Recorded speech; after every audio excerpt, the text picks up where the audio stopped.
right, I've got lighting as best as I can,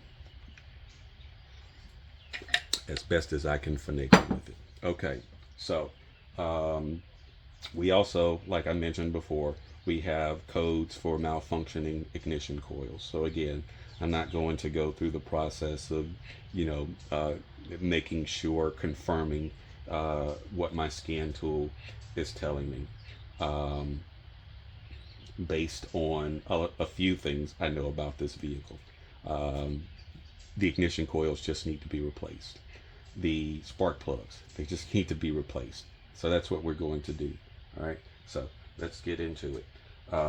Some things that's going to help us work a little bit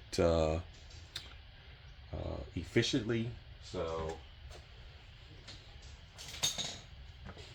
for our you know, for our anal guys, this is not an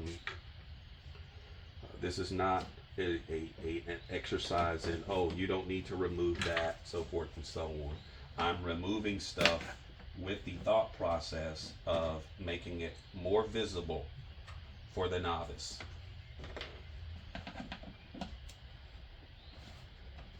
So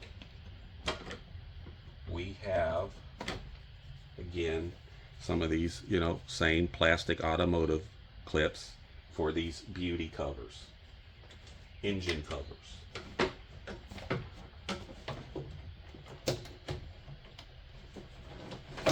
I want these pieces out of the way. While I'm at it, let me back up. Do you recall me on the GLK mentioning about service mode, the hood or bonnet with Mercedes-Benz?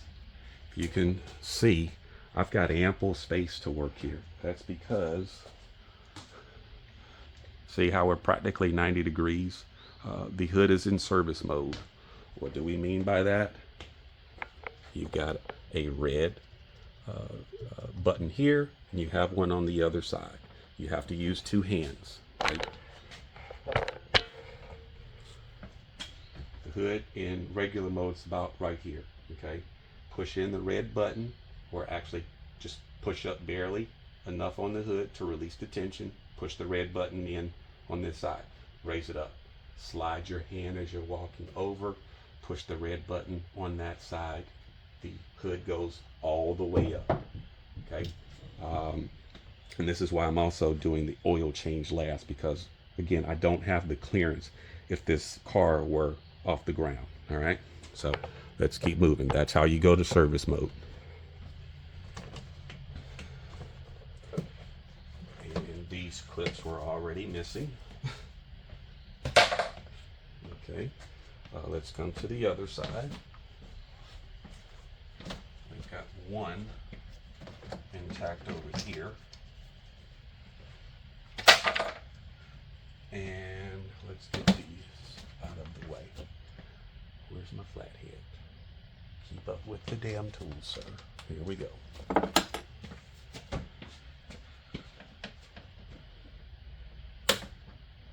Yeah, gently, gently.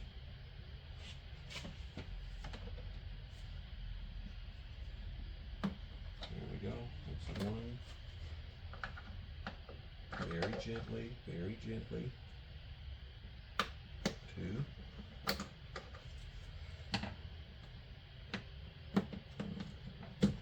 Three.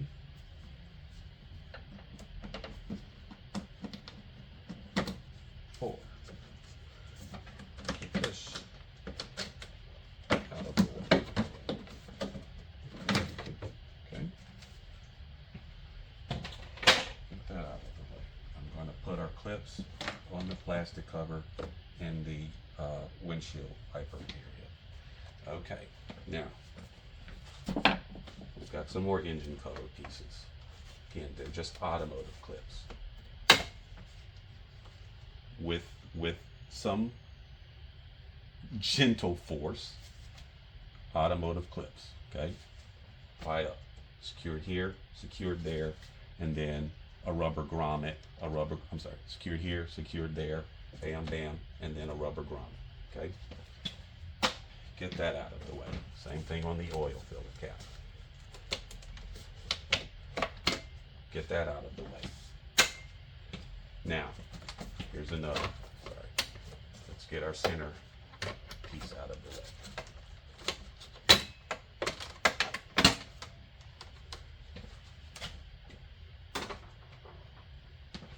Okay, next we need to get our air boxes out of the way. That's actually part of the service. So you have some electrical connectors and sensors on these boxes, so you just can't undo the retainer strap and pull this box out.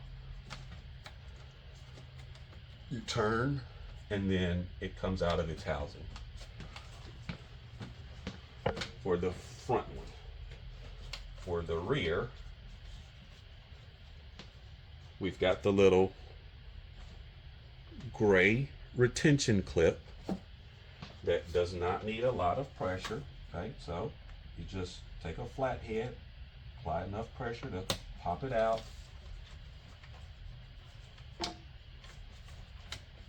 Take out some of the slack on the harness and then push in, or down rather, and of course it wants to fight me.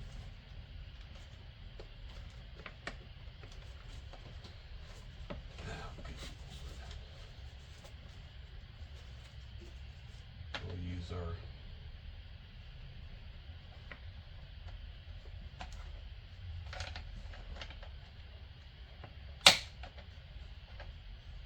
don't let that sound alarm you.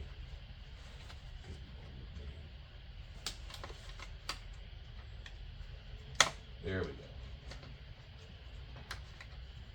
And remove that. Now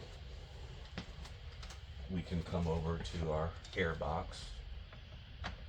Release the clip here, or the retainer strap.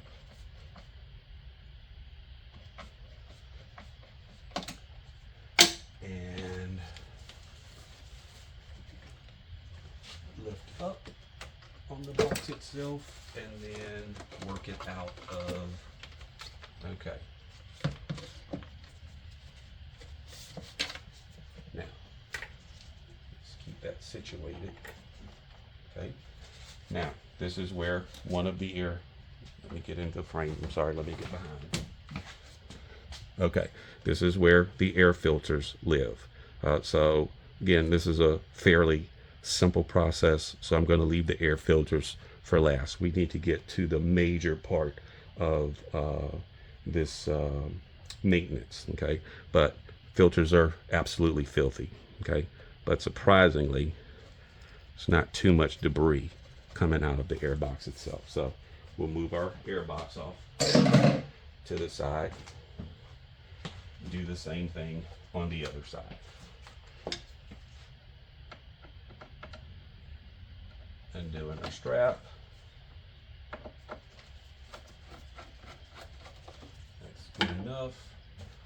And it's just the one electrical connector on this side where the gray clip has already been damaged.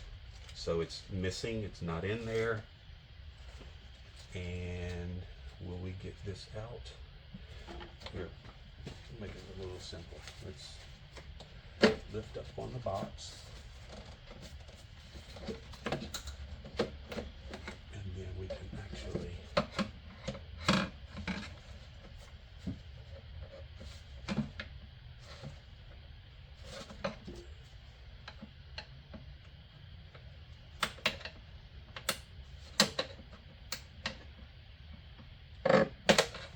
okay, so again, our gray retention clip that helps us push down and pull out, it's missing already.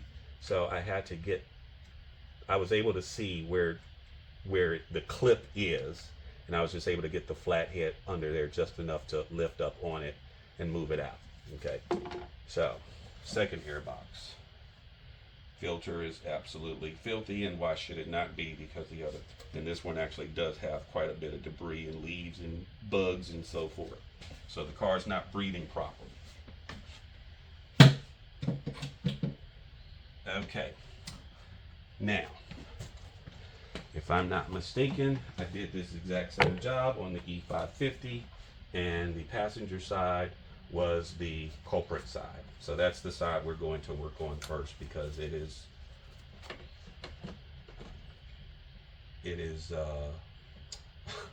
what is it? It's tighter on this side. All right, so you have a rubber shield that needs to come out of the way. Now, let's see if I'm in the frame. Okay, let me zoom in some. What we're doing for one is the same application we're doing for each cylinder, okay? So, where's my pointer? Okay. It's your fuel rail, okay? Then you have your ignition coils, all right? And obviously the ignition coils are going into the spark plug tube, and then you get the ignition, or I'm sorry, the ignition coils are held on by Torx screws or Torx bolts, okay? So those need to come out. Then the ignition coil comes out, and then we get to the spark plug. Okay. Like I said, the most important part of, well, actually, let me come into the camera. Get rid of the light. My apologies. Okay.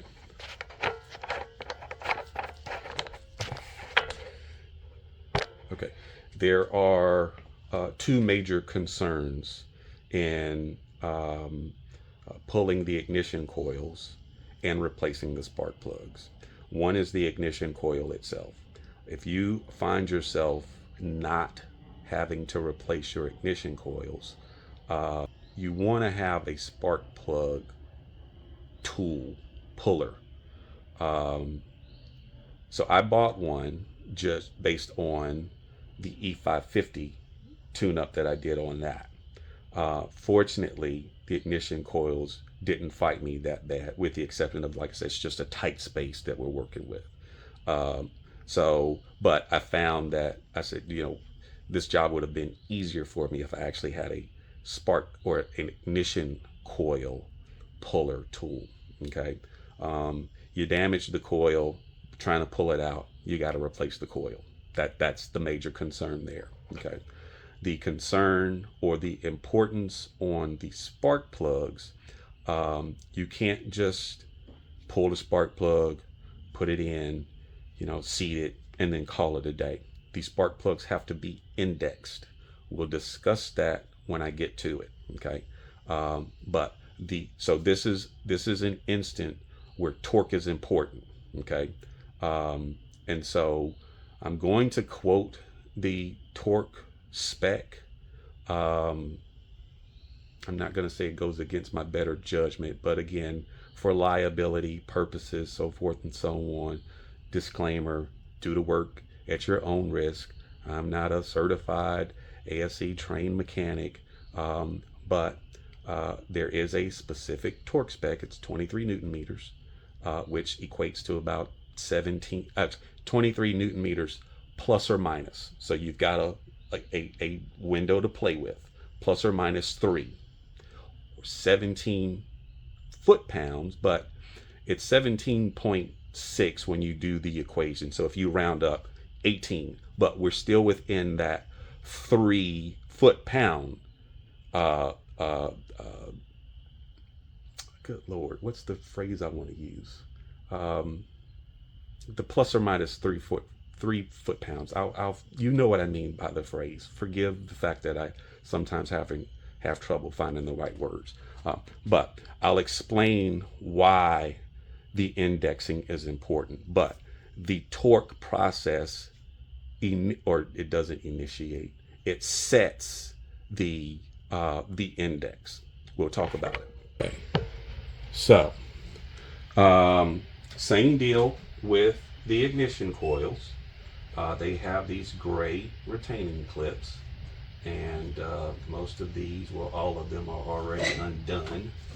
So I go 2 fingers, push down on the clip itself, and then work off the connector. Good Lord.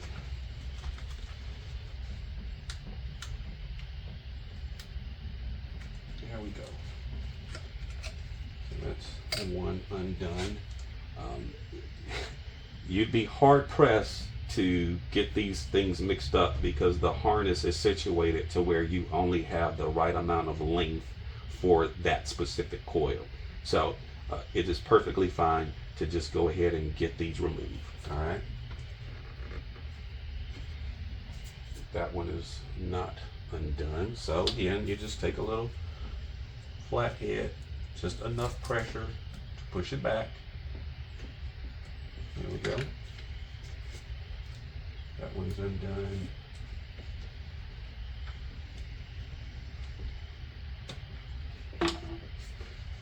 Push.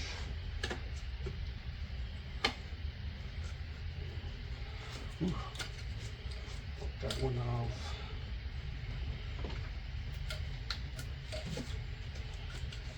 This one. And that one. Okay, so we have our connectors off. Now we can get to our retaining bolts. This is an E12. So let's get our extension. And in this application, you're going to need a combination of, a ratchet, extensions, and swivels. Because, and what do I mean by a swivel? That's a swivel adapter, again, for our newbie individuals. And what I'm going to do is I'm going to wrap a little electrical tape around the swivel itself just to prevent it from slopping around like that. But I'm going to get to what I can get to.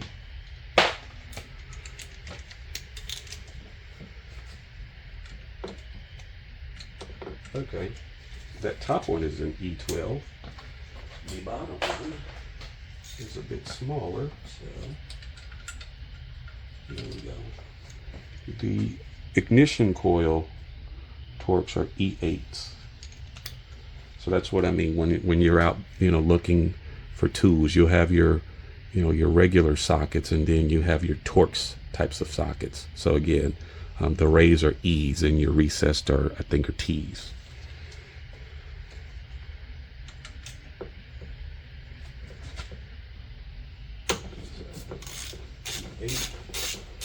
We'll just get it started.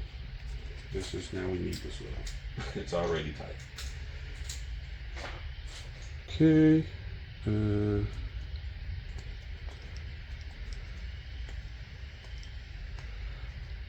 Got our electrical tape.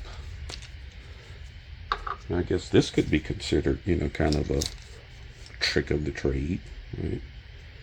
Wrap a little electrical tape. Doesn't have to be a lot, but again, we just want to kind of remove some of that slop out of the swivel. Have a little bit more control, see? And it will still swivel, but it won't flop around. So let's see how this works out for us.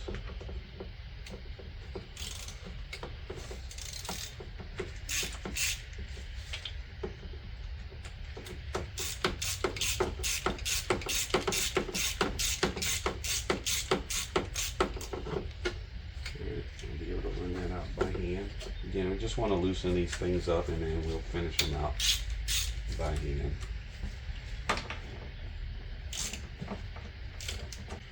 I'm saying run them out by hand, but I'm still using the dang on ratchet. This is where power tools comes in handy. You can fatigue yourself turning these damn wrenches and ratchets. And you start pulling missiles, and you get frustrated because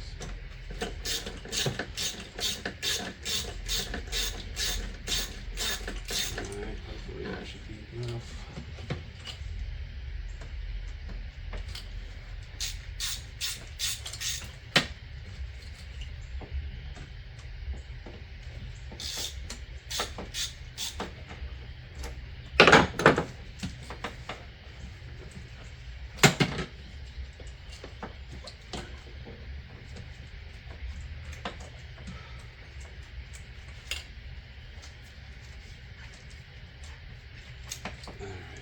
just going to keep using the ratchet. My apologies, my apologies.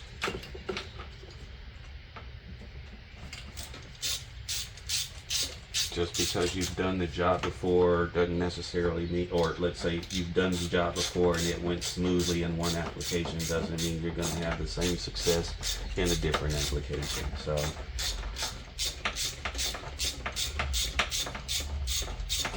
have enough there.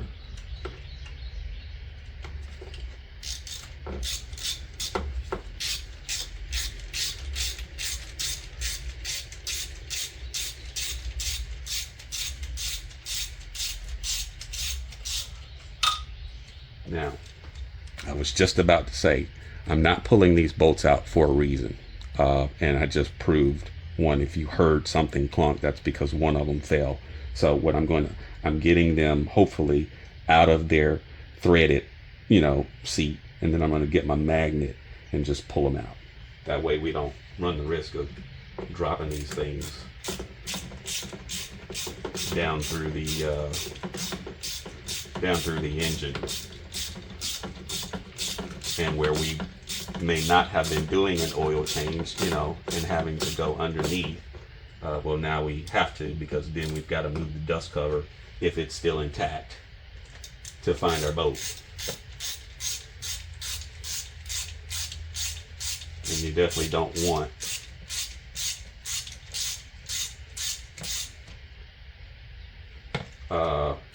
you need both of your bolts on your ignition coils. Okay, so get our magnet, collect our one that fell, and then collect.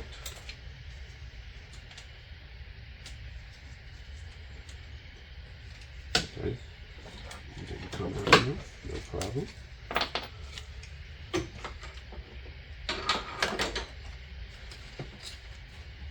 There we go. Collect. Some more.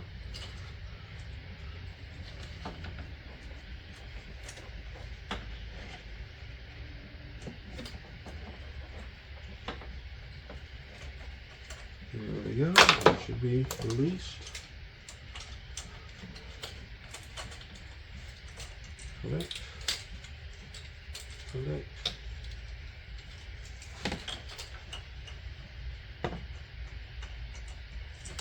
Collect. And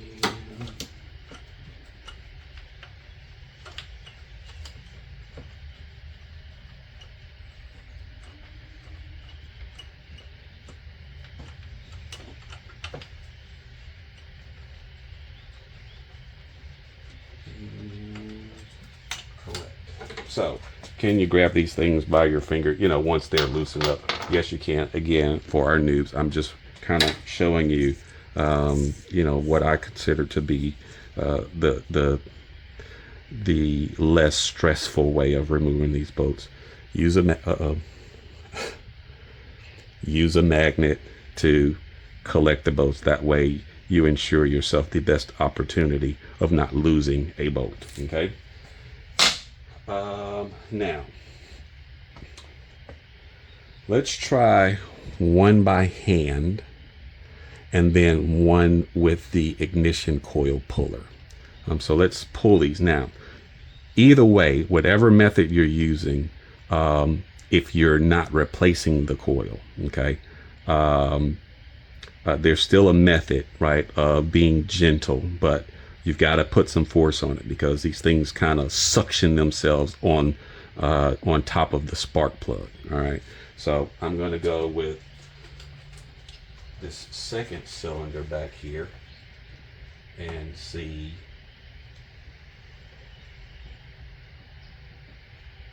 Okay, that one came out pretty easy.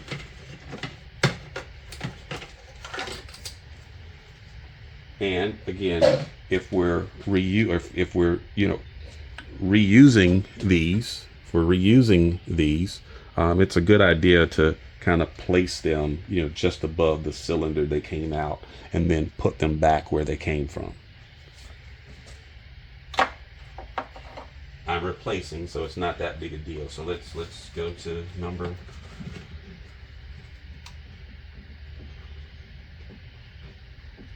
Okay. Same thing there. That came out very easily. Let's go back here.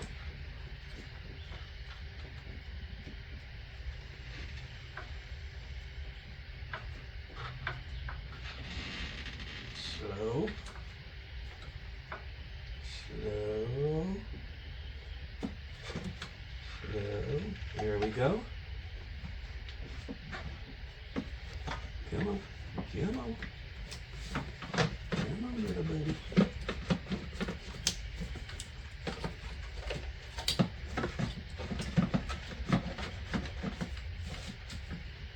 Alrighty.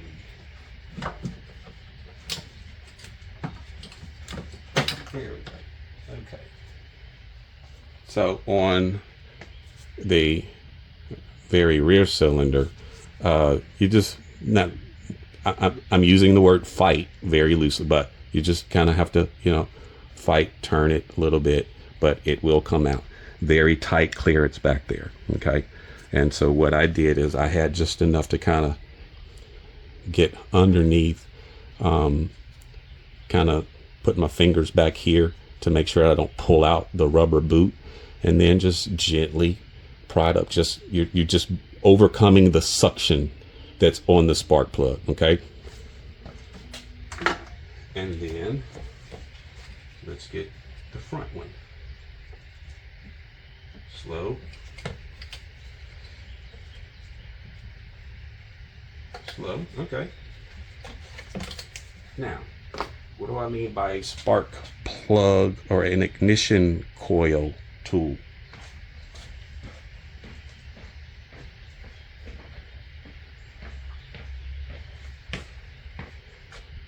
Basically, pliers, okay?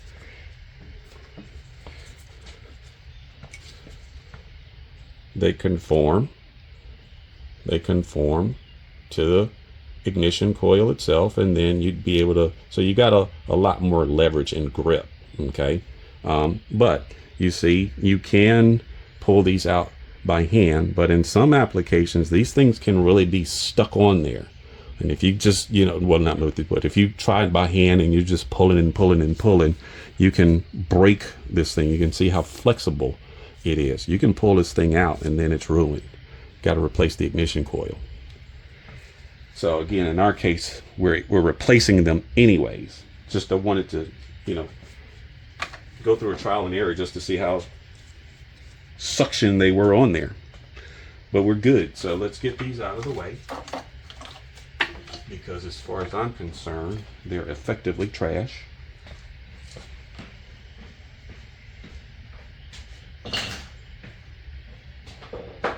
Okay. Let's get our coffee sip. Video is just going to keep running. I'm hoping I can get this edited. Okay, now we need to pull spark plugs. Okay, so again, we're going to keep our electrical tape swivel handy.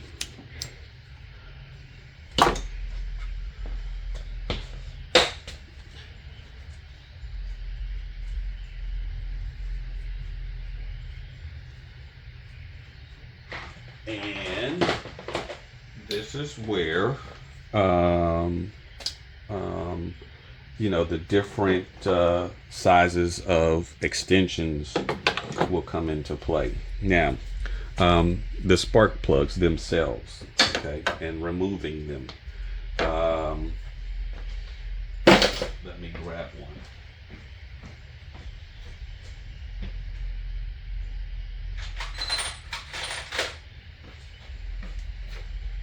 Different types of spark plugs as far as the head on them where you screw them in. Okay, so let's call this a traditional type of spark plug socket. All right, and what do you got? 2, 4, 1, 2, 3, 4, 5, 6 point. Okay, where on these particular spark plugs, you can see, I think that's 14. Okay. So you can't just use any old, or let's say you can't use the traditional type of spark plug socket. You have to get the 14 point socket, and you can see that it's also a thin wall. The spark plug tubes, again, they're very tight, okay, and so they essentially only made them just large enough for the spark plug to fit in there, and then the ignition coil to fit over it. So you need this, and this just happens to be magnetic. So when we go in, you know, it obviously connects itself magnetically to the spark plug, and then when it's unseated, it comes out with the socket.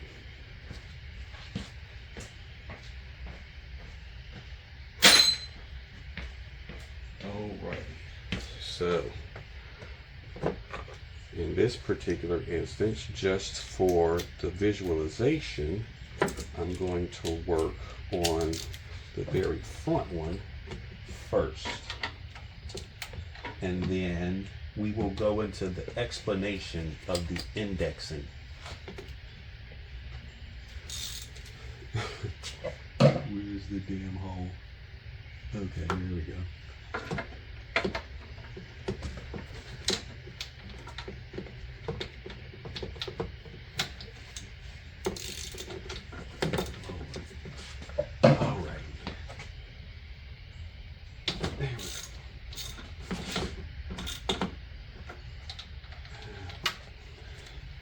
Here's what needs to happen. As it stands right now, we need all of the flex. We need all of the flex on this swivel.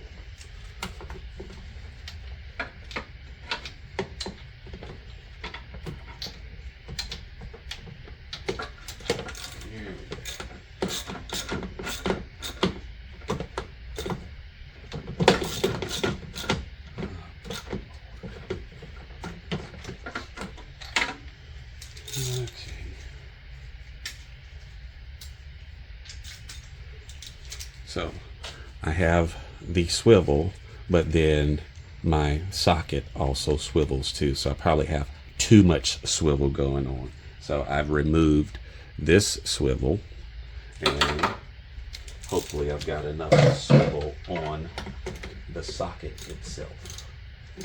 And I probably don't need this much extension either. That's probably an issue too. So actually, let's go.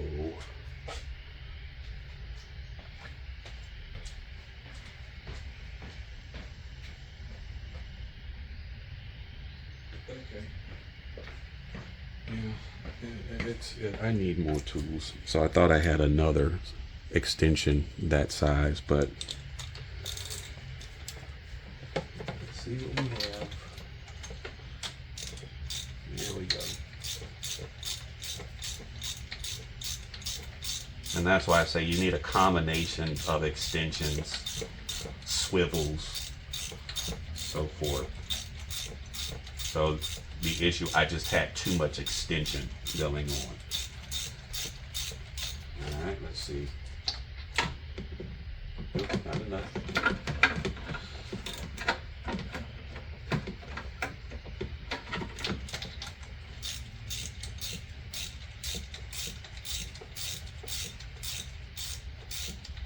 Let's move the ratchet. See if we can turn this out by hand. Yes, we can. But again, some good power wrenches would be right up my alley right now. Okay, spark plug is coming out. And okay, just eyeballing. I'm pretty bad on eyesight when it comes to, you know, looking at things up close. But we could maybe, can we focus? Okay, it's probably not coming across very well on camera, but that gap looks to be pretty close to me. The post to the electrode. So I've forgotten where my misfires were and where the faulty ignition coils were. But overall, I mean, the plug doesn't look, too bad. Um, so I guess we could do a video on what spark plugs should, but there's plenty. I'm sure there's plenty of content on spark plugs and what condition they should be in that would constitute a relatively normal operating spark plug, a relatively healthy cylinder. Okay, so I'm just kind of spot checking these just to see what my eyes are initially telling me. What I could do is I could actually just check the gap and see if it's within spec. I don't think this is within spec. So that's all I'm looking for here. But overall, it's not completely black. It's a little more white than we would normally. We kind of want, sort of a slight sort of grayish.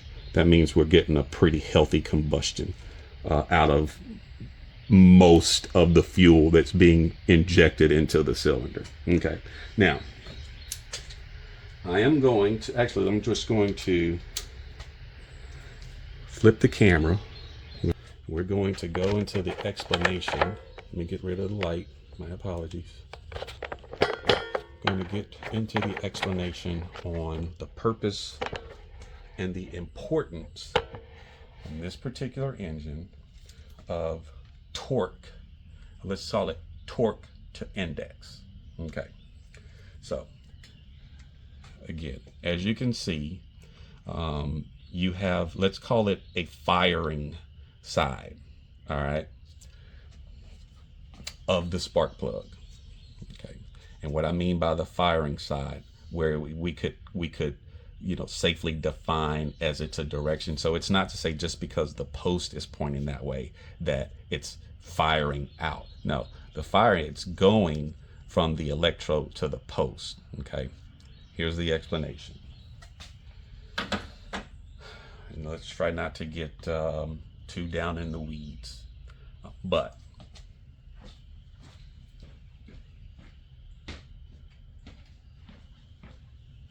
let's see if this comes across.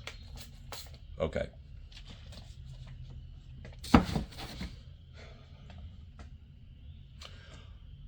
You have port injection, and then you have direct injection.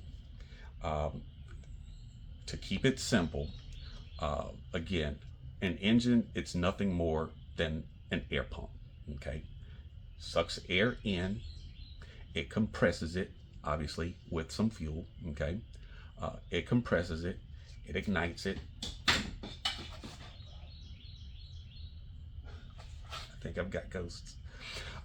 It ignites it, power stroke, and then it blows it out, and then it just does it over again. So from the inception of the combustion engine to date, in theory, it works the exact same way. Everything else that's attached to the engine is nothing more for efficiency. We could debate about other, aspects and so forth and so on. Let me pause. Alrighty, my friends, I apologize. I had to say bye to the missus. She's off for errands. Where did I leave off? I don't remember where I left off. Oh, I was explaining just kind of the basics. All right. So that's basically the gist of what it's just a big old air pump. Again, from the inception to where we are today, it works relatively the same. You have an intake, combustion, power, exhaust, 4 strokes. Okay, like I said, everything else is for efficiency or power, or again, we could debate, so forth and so on. Now, how does fuel get introduced?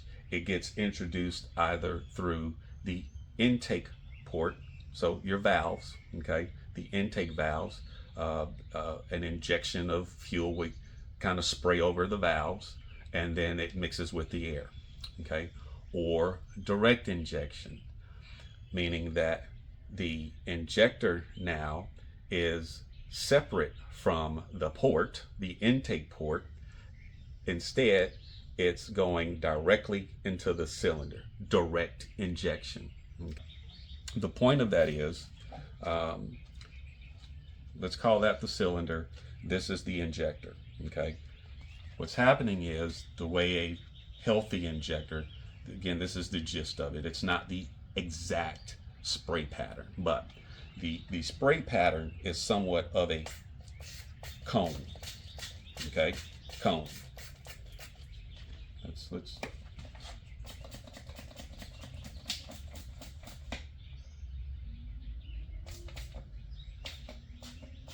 okay, let's go this way. So again, that's the cylinder.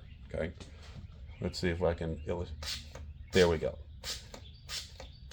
Now, that's not the exact spray pattern, but that's to illustrate atomization of the fuel. Okay, if the spray pattern is specific, then the way we're getting this efficiency to make sure that the spark plug is firing such that it ignites a great deal of that spray pattern, well, we have to make sure that it's turned to the spray pattern. Okay, that's indexing. So let's say it's supposed to be turned. Let's go this way. Okay. Let's say it's to face the spray pattern. Okay, and that plus or minus, there we go, that plus or minus 3 is still within the tolerance. Now let's say if we had it this way and the spray pattern, you know, again, it's I know what I want to say, but if we have this not essentially facing the spray pattern, then the spark plug does not have the best opportunity to ignite that air fuel mixture to get the best combustion, meaning that the cylinder is probably going to run cooler, or it's not running efficiently, and you can damage your engine. That's the point, and that's the importance of torque and index, or torque to index. Some engines don't have this requirement because it doesn't matter where the spark plug lands up, it's still going to, you know, face whatever spray pattern that particular engine has and how it was designed. This particular engine was designed for the spark plug to be within a specific, you know, position so that it has the best opportunity to ignite that air fuel mixture. All right. So 23 Newton meters, have to have a torque wrench. You have to understand how to use a torque wrench. I did that in the GLK, but I'll illustrate it here as well. Let's get the rest of the spark plugs out. Again, I'm just going to go ahead and keep running. Flip. Camera back towards, and let's get your angle down. And again, you know, if I had somebody actually, you know, running the camera, we could do close-ups, but you can see the relative area I'm working in, and you can mimic what I'm doing. So I don't think I need to go that far into the process of quote-unquote hand holding. Let's see if this is too much.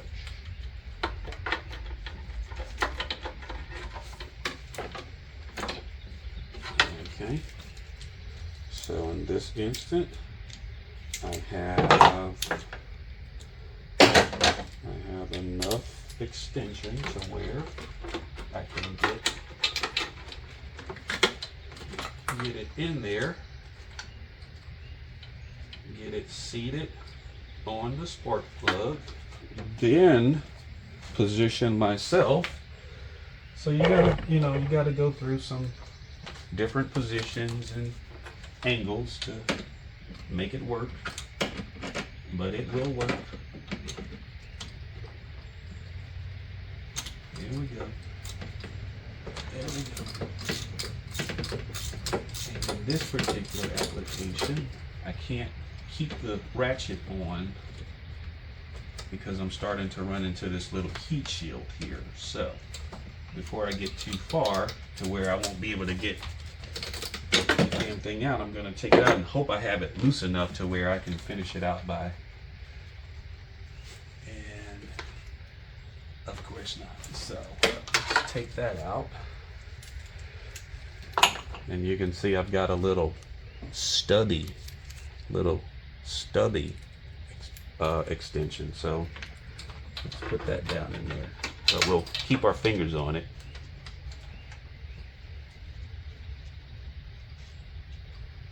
I think that'll give me enough.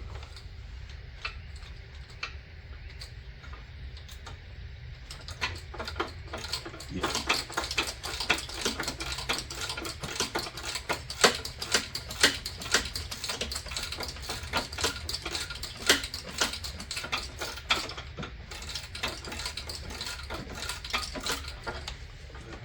For it to come out by finger.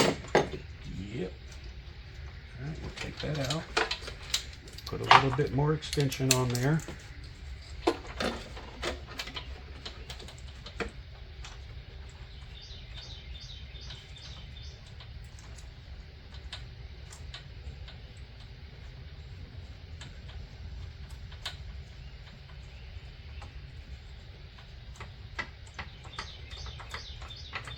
And then I guess just to kind of piggyback on the indexing, oh well, I don't think that really makes a difference. I don't have to do that. Okay, well, run the risk, and let's say you get them all wrong. Now you've got an engine, not operating correctly on 8 cylinders. Let's see how long your engine lasts.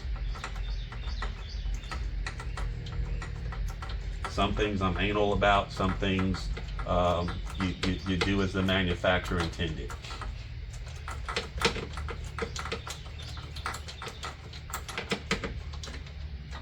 That's probably not what I was trying to say, but you get the gist of what I'm saying. Oh, good Lord. Oh, okay.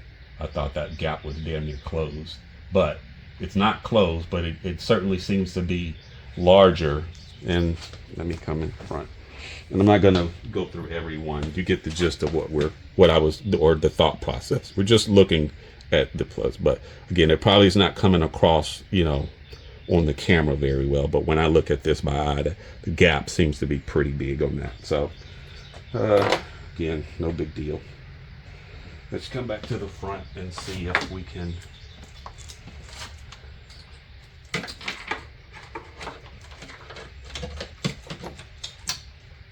okay, so let's get all right, that's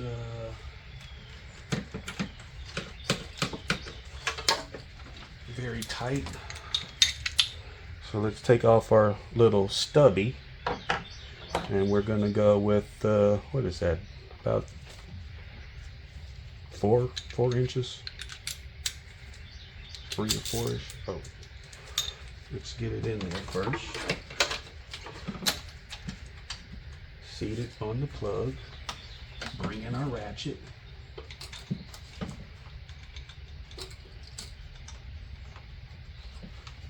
And bring it loose.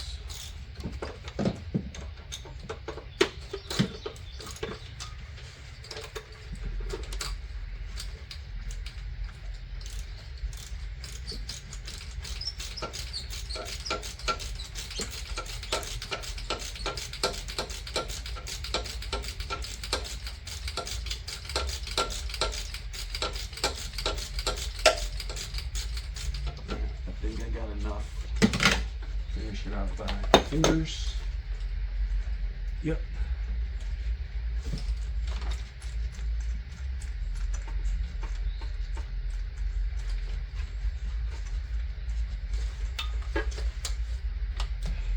And I tell you what,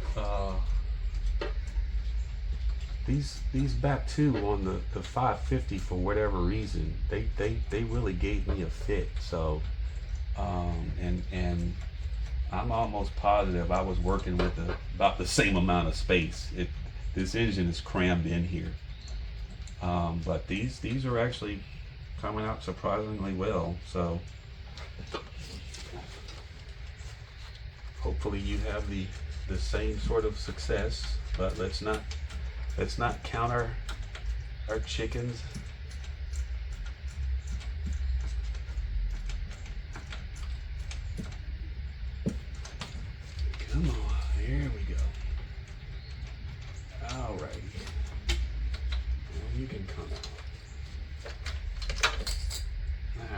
gonna show this one. Oh, good Lord. Okay, now, this one should come across very well.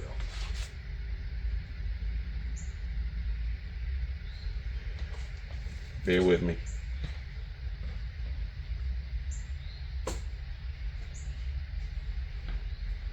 I have to check on the sun. Okay, so boom, boom. Look at that. That is damn near closed. All right, so again, I forget which cylinders we were, having bad information on, but that'll certainly do it. Can you see that? That's damn near closed. All right, not quite, but it's that thing is just that thing is firing the hell out of itself. Okay, so bam, let's get the last one. And oh lordy,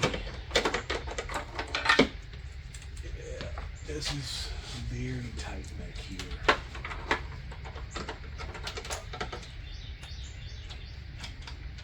But we're on there. Let's get our ratchet. Come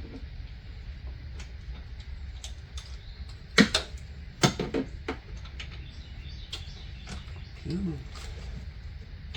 Come on, work with me.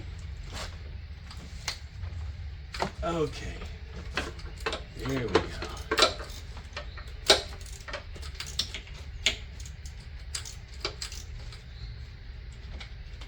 Just be careful on your wire harness.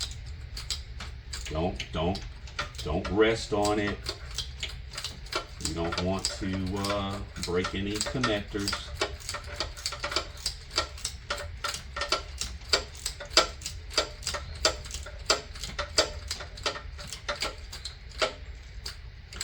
Okay, I think I got enough to finish this out.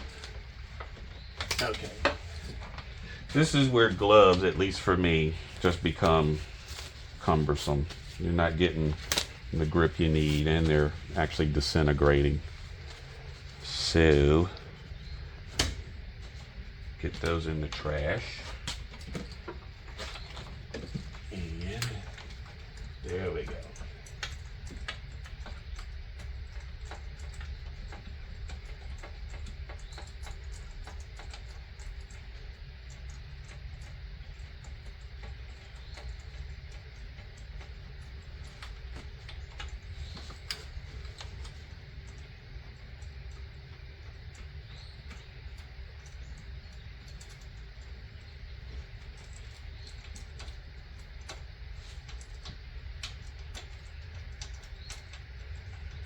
And I think that should do it.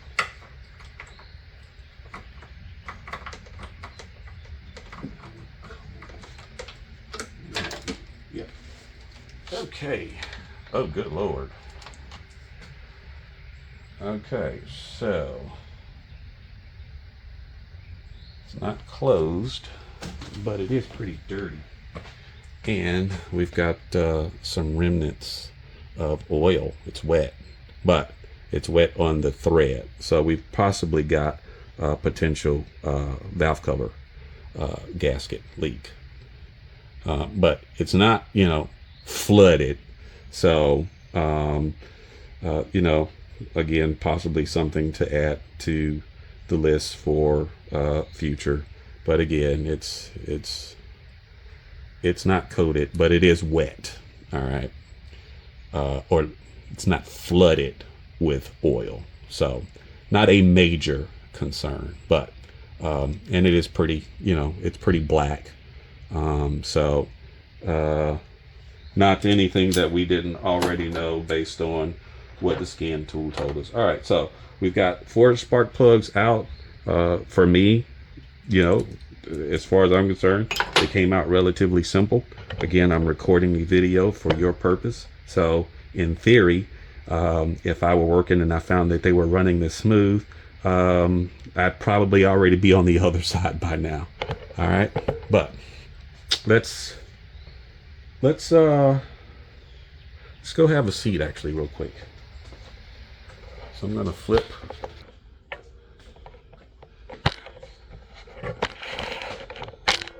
Gonna bring myself down. Gonna bring myself down a level. I'm gonna grab my coffee.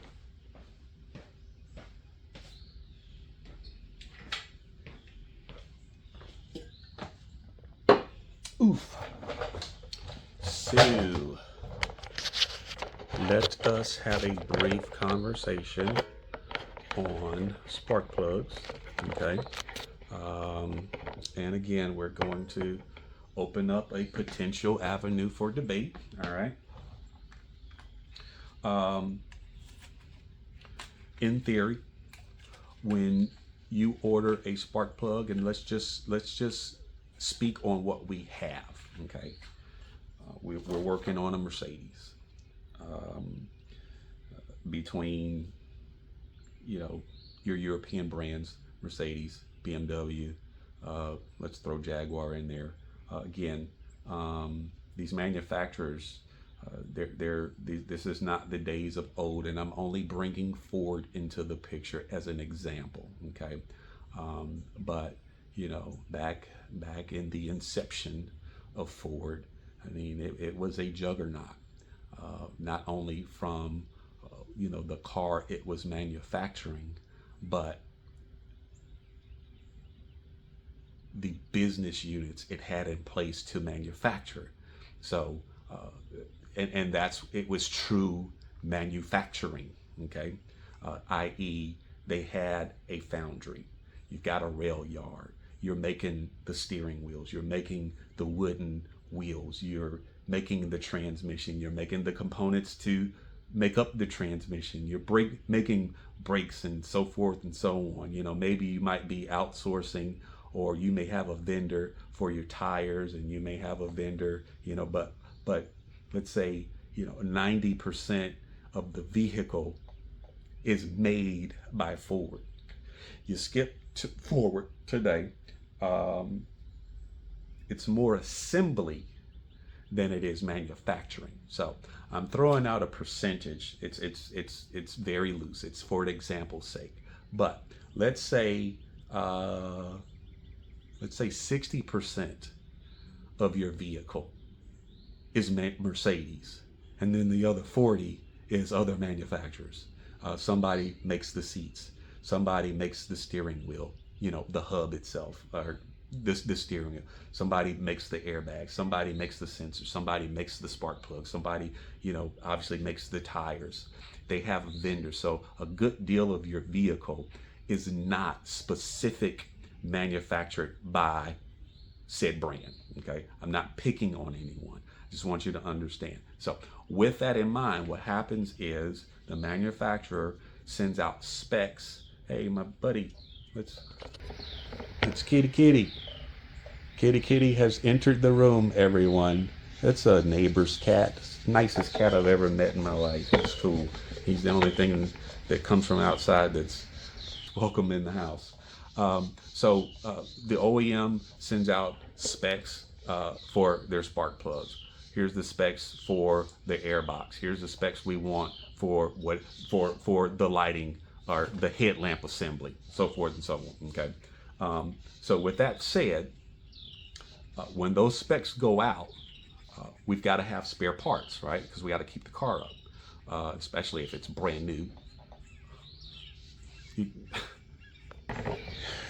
Kitty Kitty is now a DIYer. Oh my gosh. Kitty Kitty, you're going to help me turn some wrenches? All right, that's enough. You're out of the frame. It's your 15 seconds of glory, sir. So let's just talk about the spark plug. Mercedes said, hey, we just, you know, made this engine. We need it. We need the spark plug within this spec, i.e., the temperature at which it fires, the gap, so forth and so, the type of metal, the type of alloy, you know, whatever it makes up. Okay, so I'm saying all of that to say that in theory, when you order the spark plug, it should come gapped. Okay, you have this protective cover on it, which then recesses. Okay, so it extends beyond the post and the electrode, so that if it's in the box and it's shaking around, it does not have the opportunity to smash the gap, okay? And these posts are pretty doggone sensitive. So the slightest tap, it's out of its gap, okay? Now, should we then just throw this in, trusting that the gap is correct? Debate, right?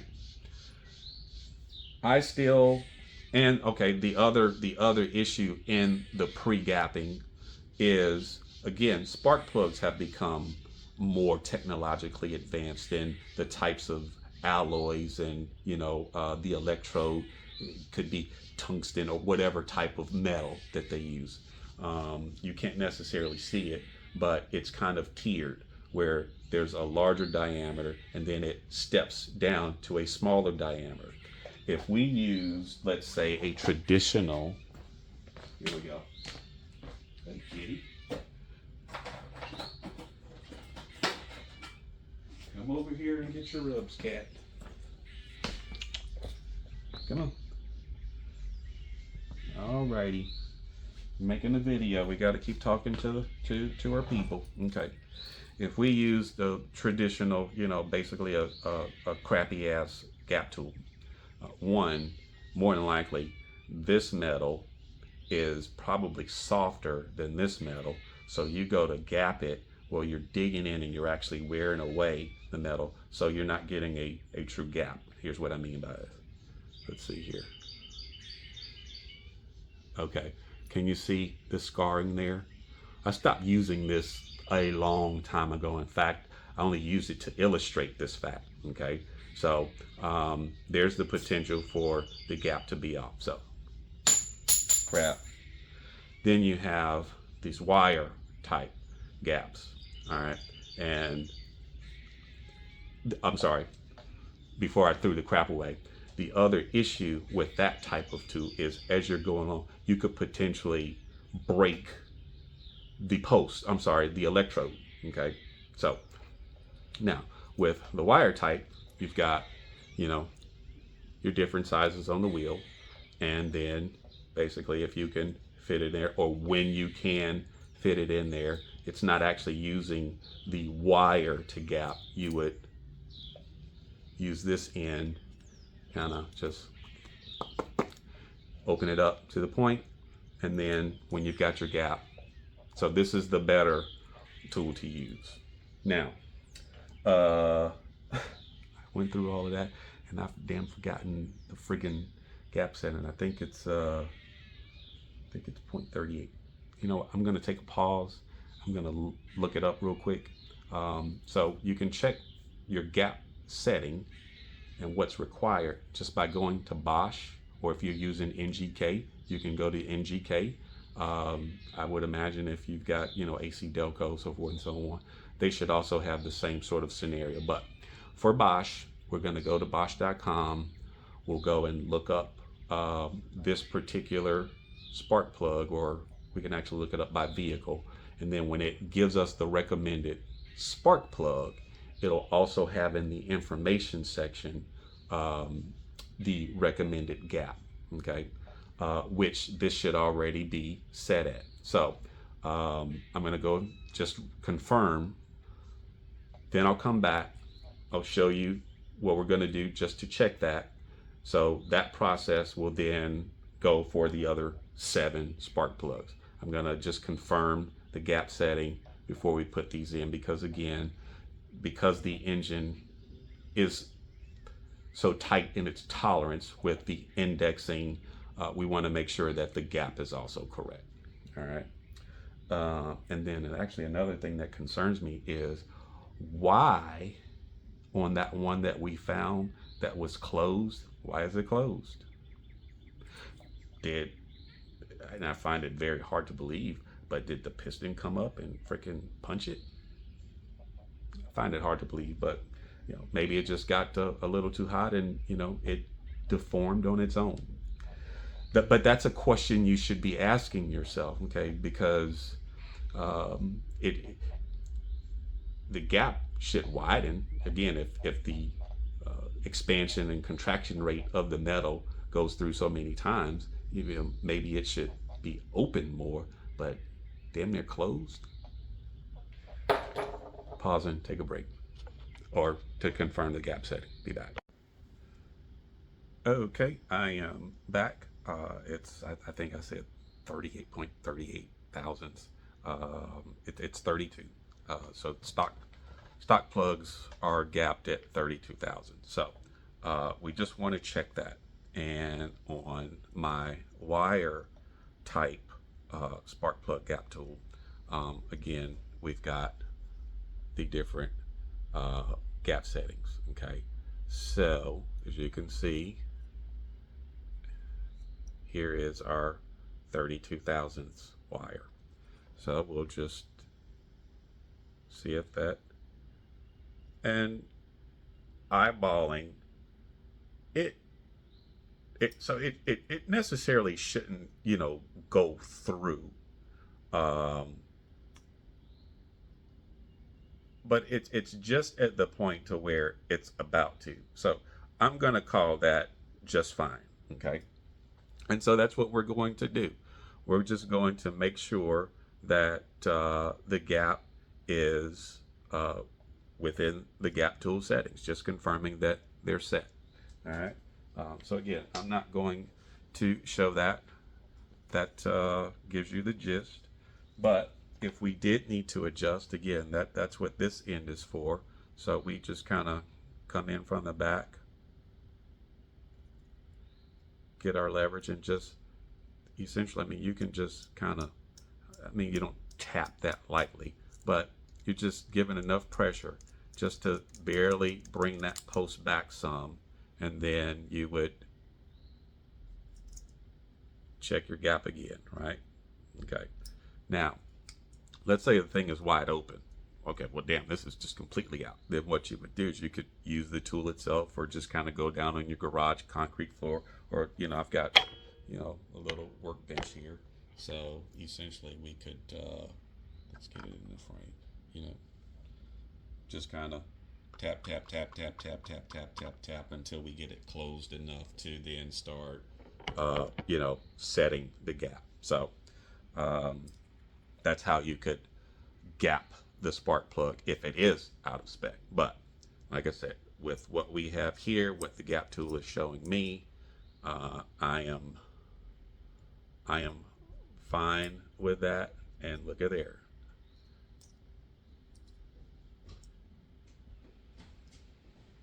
Okay, I was fooling myself. But I was going to say, in just what I was doing, that was enough to just open it up actually some. So, but it's good. All right, we'll pause. I'm going to actually go take a break, and then I'm going to finish checking the gap, and then we'll get the plugs back in the car on the passenger side, and then we still have to do the driver's side. Um, I'll keep the camera running just for the sake of showing the work. Alrighty, I am back, and I think I'm going to make a slight correction. So maybe instead of saying a correction, um, let's say, so I went to BoschAutoParts.com, put in the year of the vehicle, and it gave the recommended spark plug for the platform we're working on. And the gap setting that's recommended is zero point 0.7 millimeters. Okay, so on the gap tool that I have two sides. Okay, you can see the wheel there, and you can see the individual gap settings. And then, do I have it turned right? Yes. Okay, so here is our 0.71 millimeter gaps. So, you know, the one is, it's very insignificant. I think that equates to what, well, it's on the back. My apologies. Let me not make it seem. So on the thousandths side, it's 0.28. Okay, so if you don't have a millimeter, which I mean, like I said, the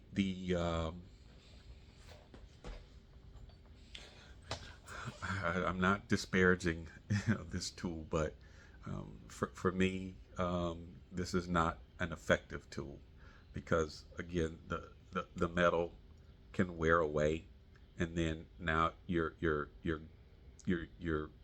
gapping is actually off. Okay, and this kind of works on a ramp, so it thins and gets thicker, thicker, thicker, thicker, thicker. You should be able to see that. Okay, and as you turn it, you're working your way through the electrode and the post, and it could wear away. On top of which, you could also, again, potentially damage or break the electrode. Or again, this could be harder than this metal and it wears it away. So it's just not effective. The wire type, a little bit, it's more effective because you're not running it through. You're using this end to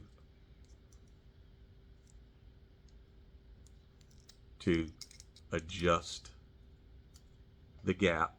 Okay, you're not cranking down on it, just because it doesn't take a lot of effort to get this post to move. Okay, but again, these plugs should come pre-gapped, but we want to make sure that they're within spec. So Bosch is recommending 0.7. Okay, we're gonna go with our 0.71, and it's just barely fitting through there, so it's within spec. Number 2, just barely going through. I've got the slightest bit of resistance. It's within spec. We'll finish this up for the remaining 6. We'll go back over to the car. I'll keep the camera running for the driver's side.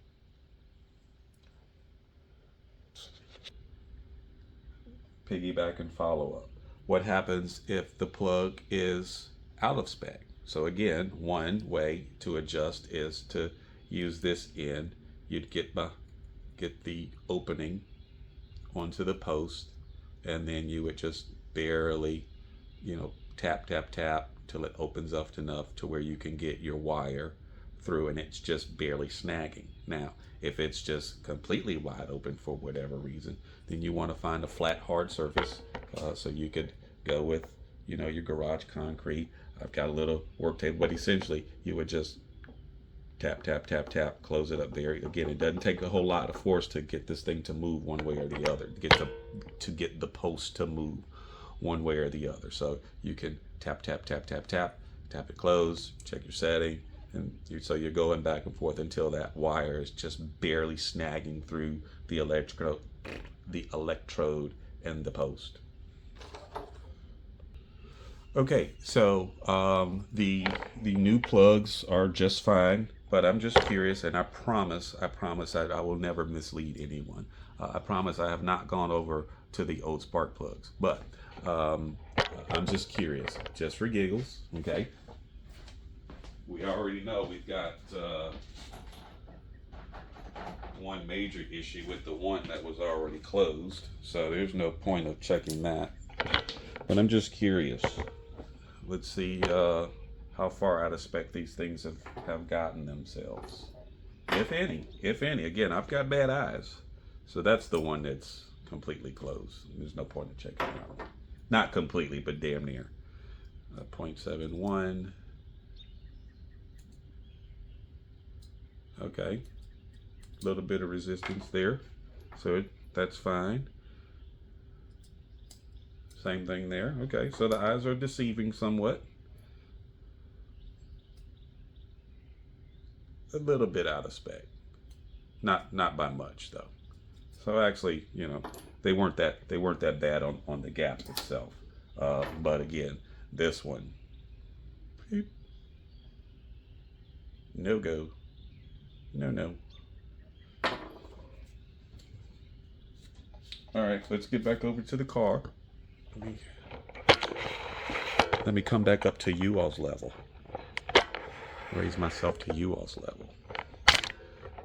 Let's get you guys set back up on the car. Flip you. Oh. Well, I'm not gonna go through the effort of showing that.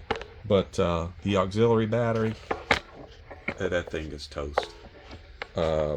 my tender, it had no reaction to it at all. So,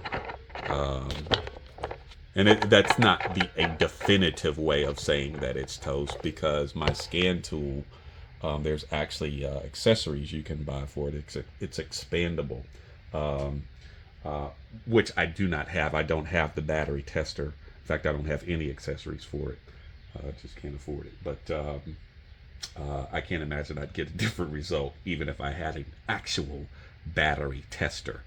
But yeah, the tender had no reaction to it at all. Then I went over and put the tender on the main battery, and it went white to red, ready to condition the battery, to tend the battery. And when I purchased the new auxiliary battery, I put the tender on that overnight just for chagrins and giggles. And it was just fine. Red light, woke up the next morning, it was green. Put the tender on the auxiliary battery that came out of the car that was all corroded. It wouldn't even power on. So that battery is toast. Toasty. And again, for batteries, you can visit your auto store, your auto parts stores, and ask your personnel, hey, you guys, I didn't purchase the battery from you, but can I bring my battery to you so you can dispose of it properly? Yeah, sure, no problem. They'll take it. I'm relatively confident they'll take it. Let me say that. All right.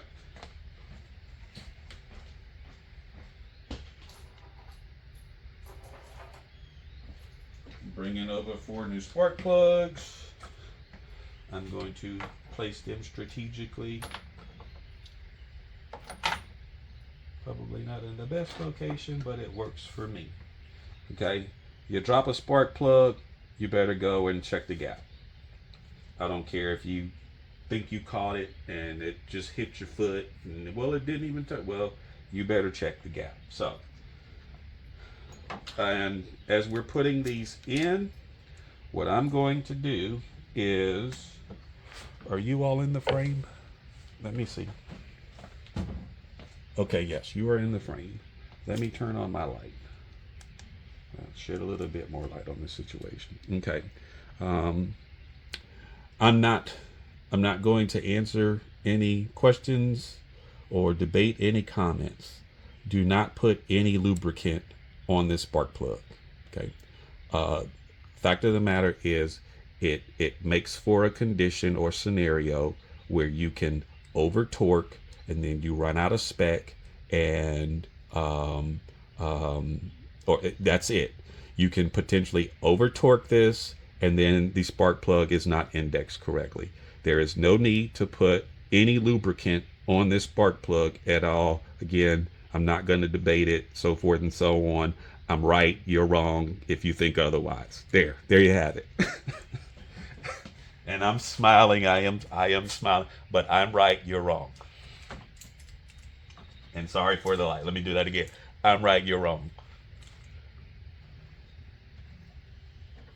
Now, as I stated on the GLK, okay, anything with threads that's going back in, I'm starting in a counterclockwise motion, okay, to find where both open ends meet. I'm going to hear a little click where it's starting to kind of ramp, and then when it finds its meeting point, it seats itself.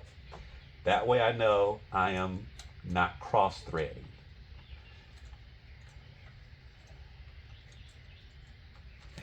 There we go. I'll get these down as tight as I can go with my fingers.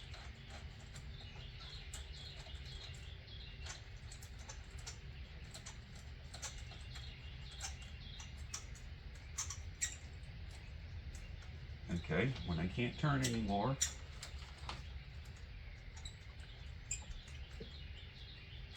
then I'm done. Okay, we are not done with the process. This is my process.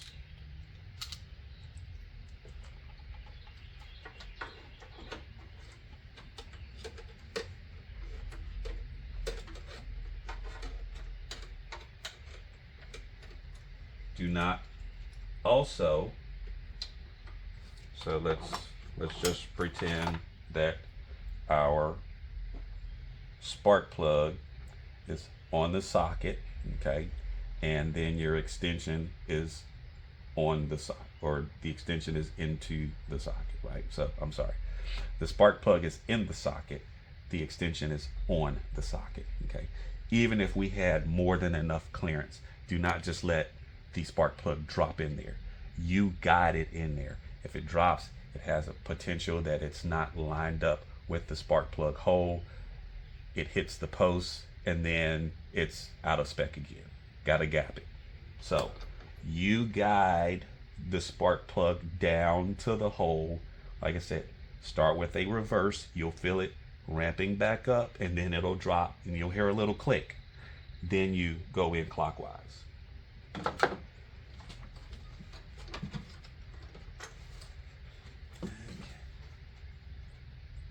And you turn it very slowly counterclockwise. There we go. I heard the click. And you can feel it drop.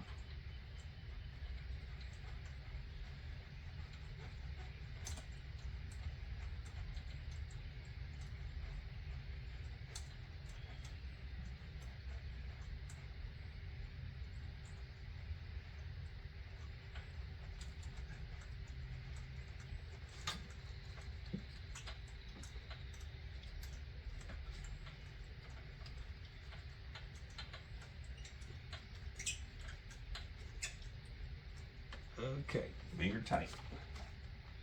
Moving on to the next one. And that's the wonder and beauty of the magnetic socket. Obviously, it's magnetic. It holds it in there. So again, you guide it in very gently. There we go. Slowly counterclockwise.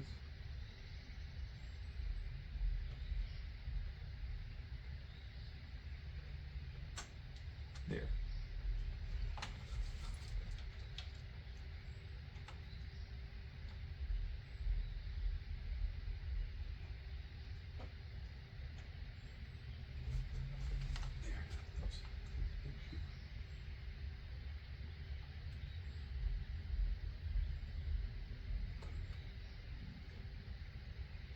There we go.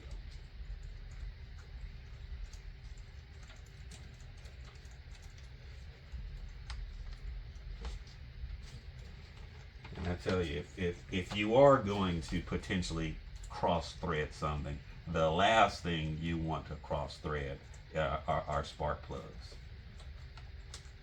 Because obviously now you're talking about, you know, going into the engine block itself, and you've just caused yourself a world of hurt with cross-threaded spark plug tube threads.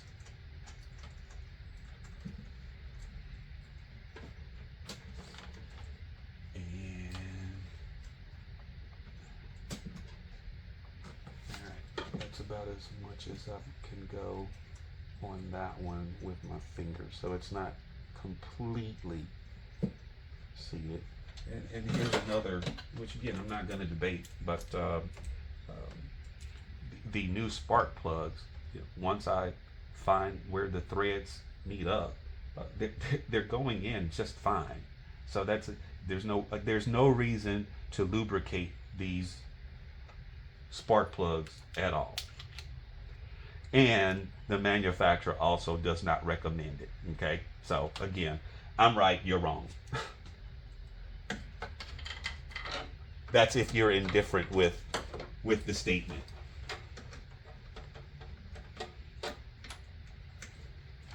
Here you go.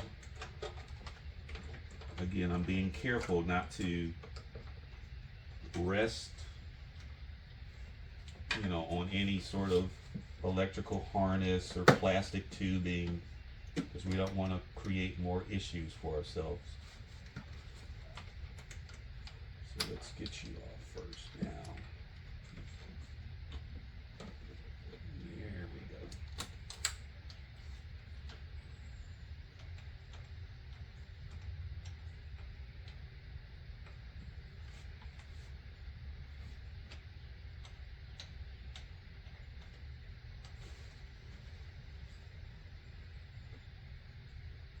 There we go.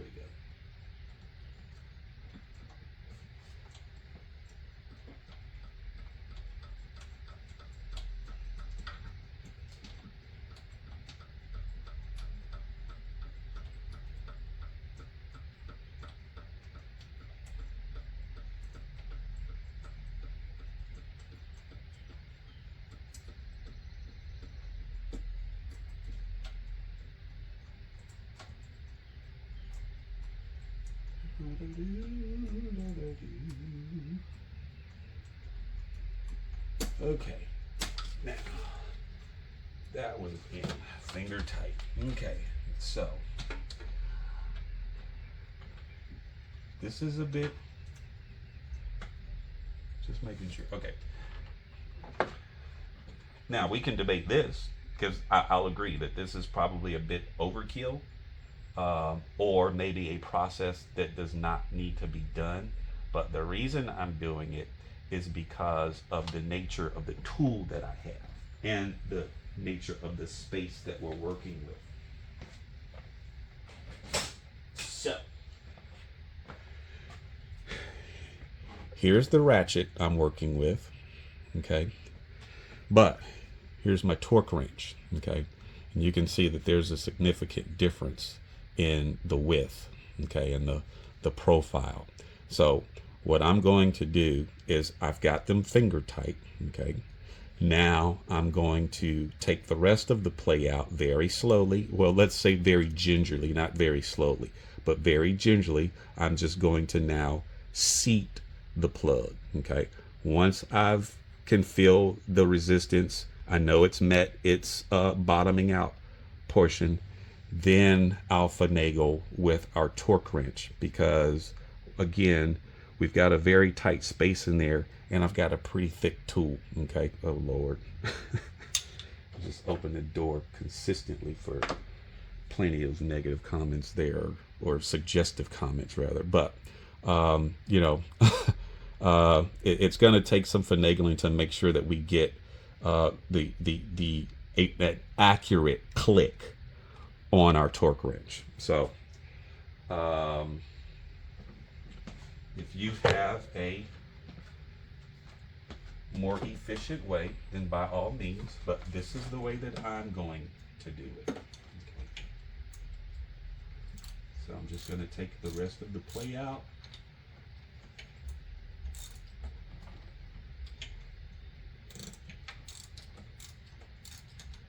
Come on, get on there, dude. There we go.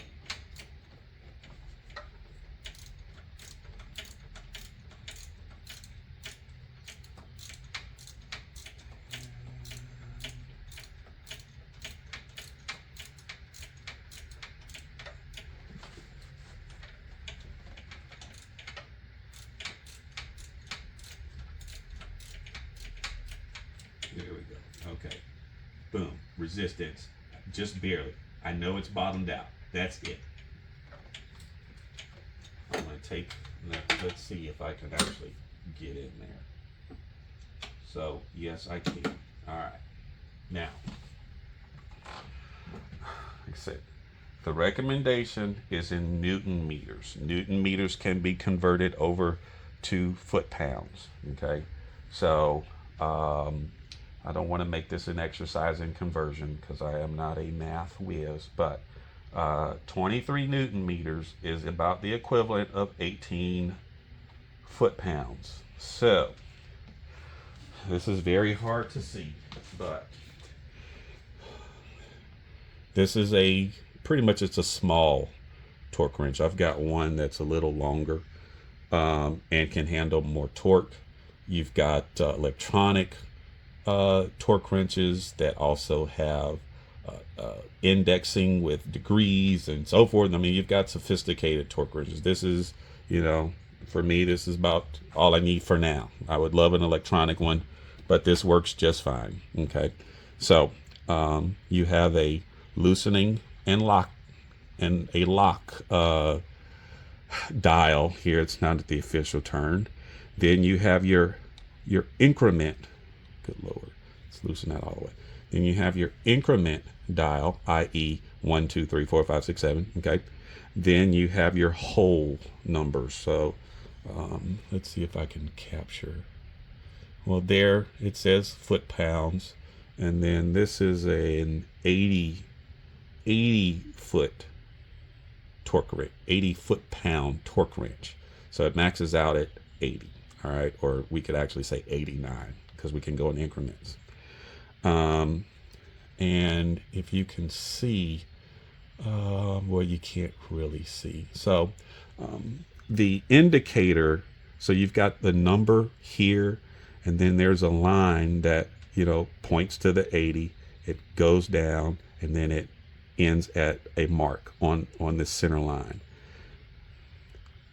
Okay, you've got a 0 with a line. Okay, so you line your 0 up with the center line, and then essentially we're going to start down here at, oh good Lord, okay,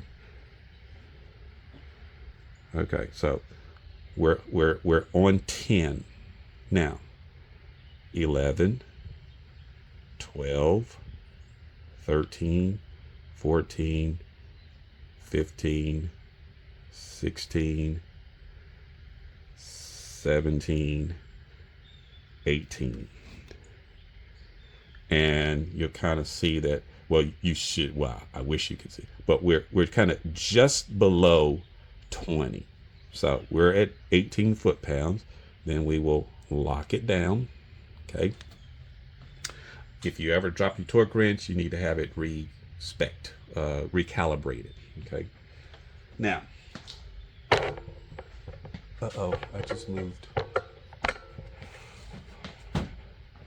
Okay. Got you guys back in the frame. Now, I've seated that spark plug. Then I'm going to get our torque wrench on here. And we're gonna finish out.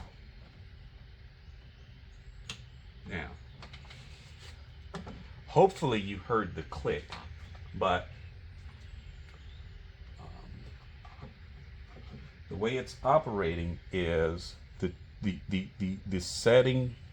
When you lock down your setting, it's going to apply just enough, or it's going to allow you to apply just enough force to where then it will kind of give. It'll kind of give like if it were on a hinge, right? And then it clicks too. Okay, so this again, I'm talking to the individual that's never done this before, and you know, it's working up the courage. Okay, I'm talking to our newbie, our novices. Okay, so then it just kind of, it gives and it clicks. When it clicks, that's it. It's torqued. You have a lot of guys I see that'll come back and click, click, click, click, click. Well, all you're doing is just applying more torque. Okay, so or you have the potential to be applying more torque, moving that thing that you're turning even more, even if it's the slightest. Again, the tolerance was prescribed to you. There's no reason to continue to click. It clicked, it's torqued. All right.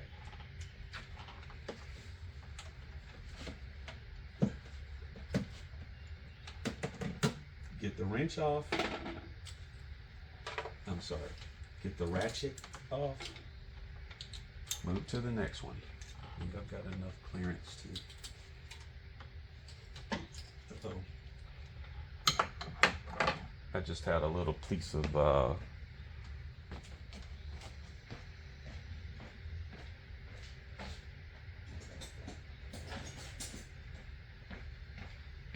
little piece of a zip tie to come off, and it's nowhere near the hole, but I just want to make sure that it does not go down in there. We don't want anything in our, so what we need is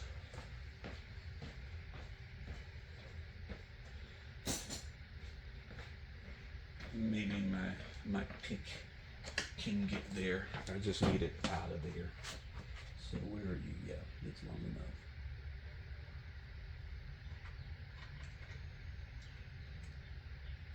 Come here, little buddy.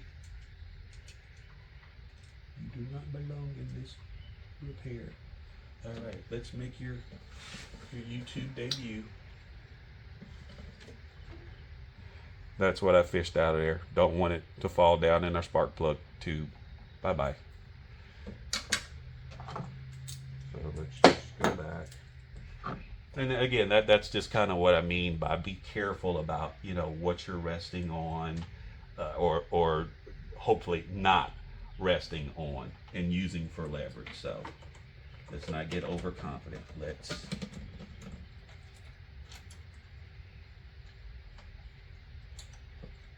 There, we're on the spark plug. Then we can follow with our ratchet and take out the slack.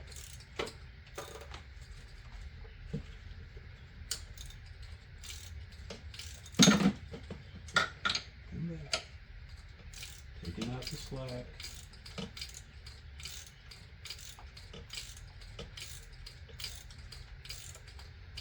And it's seated.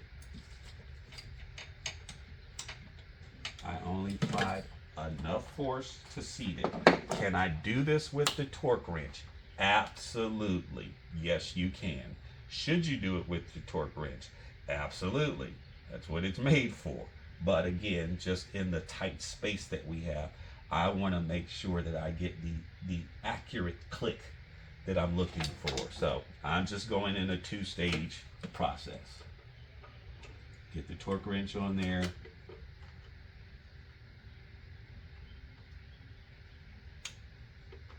Hopefully, I hope you heard that click.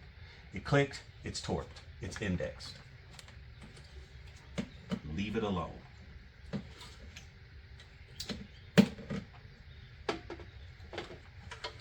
Moving on to the next one.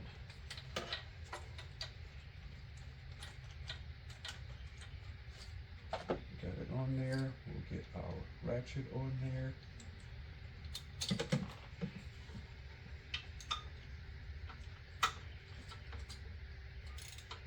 And it's seated.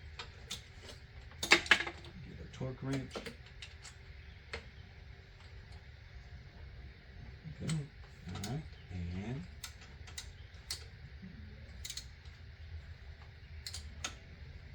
click. It's torqued. Occasionally, you just want to make sure that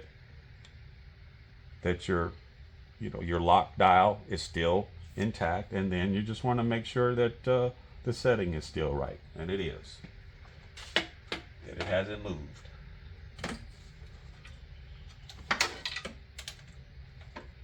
And then for the last one, so apparently it seems as though maybe for the passenger side bank, that maybe working from the front of the engine is probably the most ergonomically comfortable. Not to say that it's that comfortable, but from the side, not so much. All right, it's seated. Take off our ratchet, put on our torque ratchet, and heard the click, it's torqued. Effectively, passenger side is done. Now, we're not completely out of the woods. Our ignition coils. So the only thing that's concerning me about our ignition coils, and well, let's get it over here.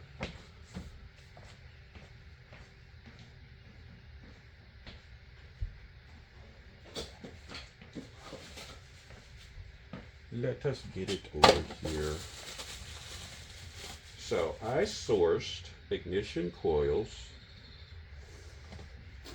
the brand of TRQ, okay, and I've used quite a bit of their products, and overall I've never had a complaint with them, even from the perspective. So like those are wheel bearing hubs for the QX for the Infinity. So I just did wheel bearings on that, obviously all the way around, and what's on there now are TRQ wheel bearings. I've done quite a few parts. So again, it's not that my buddy, you know, can't afford to go with you know, branded original equipment, but again, he gave me a budget and I did the best with what I had to work with. So these were, I think, about 500 bucks, 450 bucks, and then of course, you know, a little bit of shipping and you know, the tax involved. So let's get an old coil pack. And here, actually, since we're doing this, watch this. Okay, that's all the way down. All right, now watch. Do you see how it's coming back up? See that? So that's the importance of making sure that you keep your screws. One may not do it. It could still give enough play on either end to back itself off. Now, you know, is it still going to fire? Yeah, it's still going to fire. Electricity travels, right? It can arc. But we just want to make sure that it's on the plug. So, again, I'm making the decision that I am going to go without this nice little, I guess we could say it's a heat shield. Okay.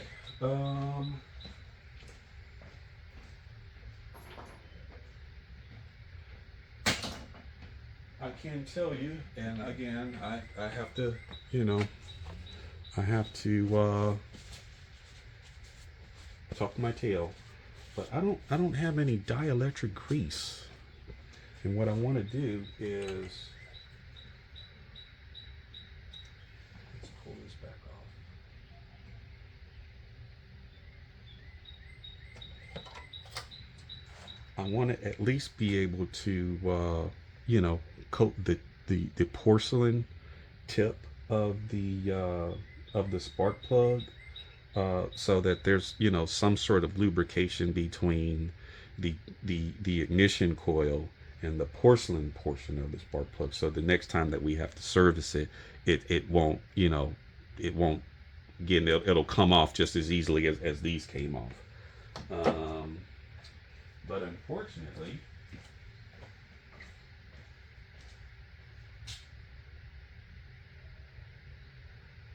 yeah.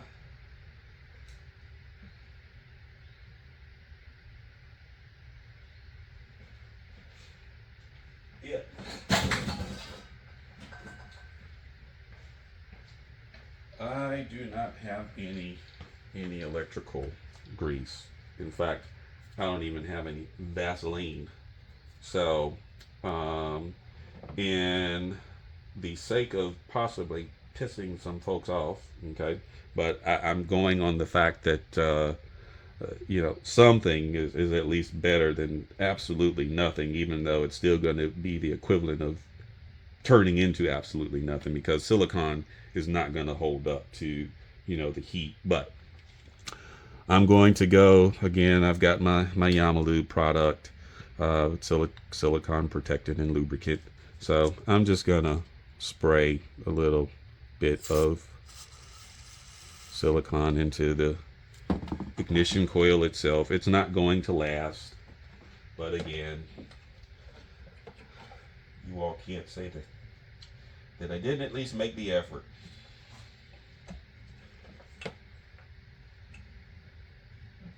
All right, ignition coil 1 back in.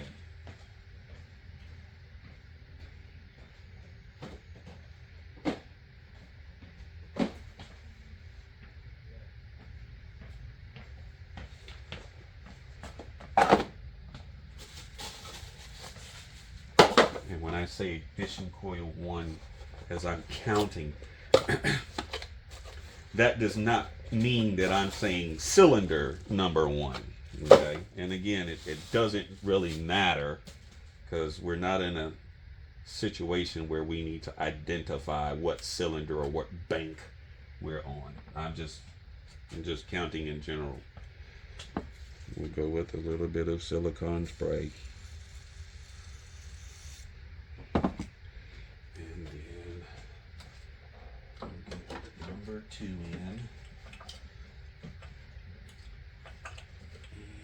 And we're pushing down so that we can feel the ignition tube portion slide down onto the spark plug itself. Boom. And that's down. And then when we run in our retaining, our retaining bolts, it'll finish the seat. Number 3.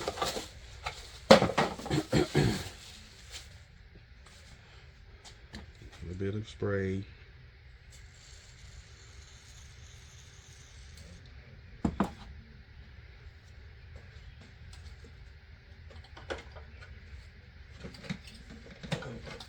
Just remove the heat shield.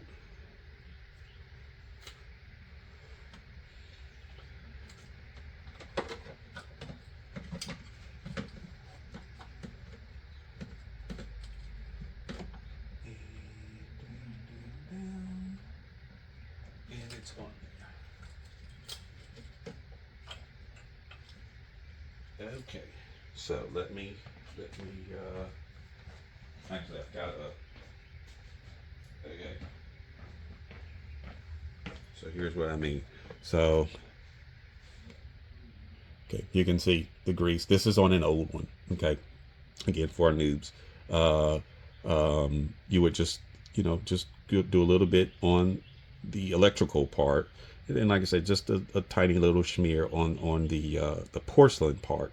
So you would grease the plug, okay, not necessarily greasing the excuse me, the ignition coil tube, right? Again, for what I'm doing, it just works easy because the plug's already in. I'm not going to spray. So plus I can't get that can down in there anyways. But you don't want to spray the tube itself. You can just spray a little bit on the ignition coil itself, and it'll go down. So number 4. Number 4.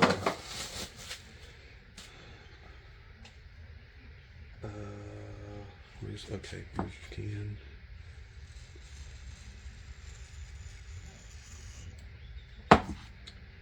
And I did send my buddy an update, and he hasn't even responded, so I can't say that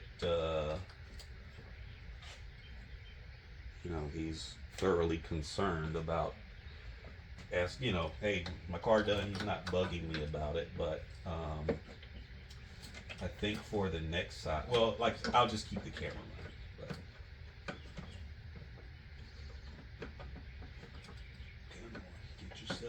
and again, on this back one, you just have to play around with it until you find the right position to where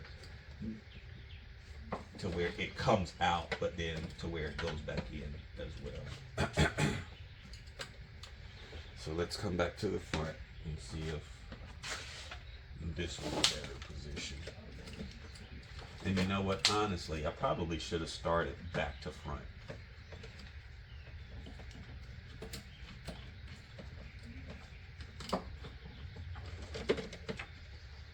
So that's what I'm going to do. I'm going to take this one out. Number 3. Gently, gently, gently, gently. Okay. Take this out so that I can get my hand in here and help you go to your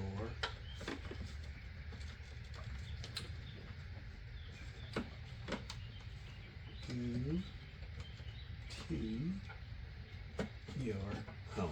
There you go. So, okay, perfect.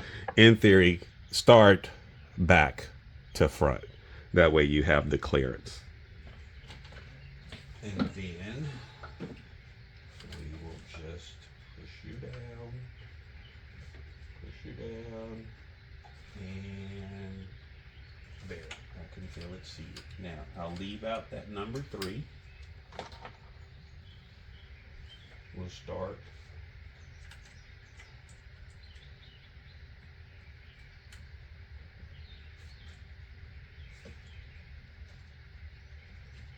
one bolt there, come around to the front. Hopefully you've got some skinny little fingers like mine.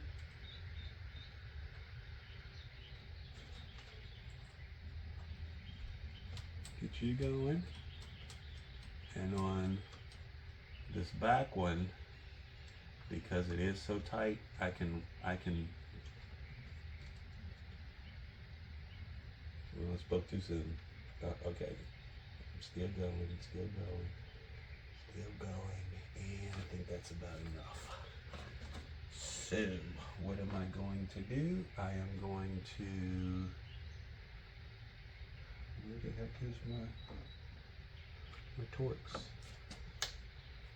I gotta get better organized. That is one thing that I'm actually, I need to work on. I need to work on my organization, but again, I don't, organization kind of comes with stuff. Workbenches, tool carts, things of that nature is what I'm referring to.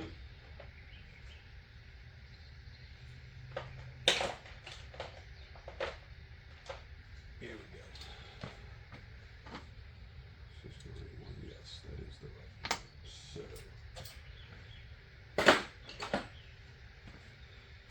let's see if we can put our little stubby ratchet to work maybe. Is that too much? Yeah, it's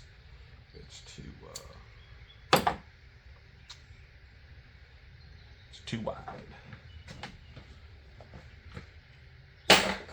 So we need to find our little stubby extension. And I apologize. I keep putting my forehead lamp in the camera. No, well, our swivel will give me enough of what I need.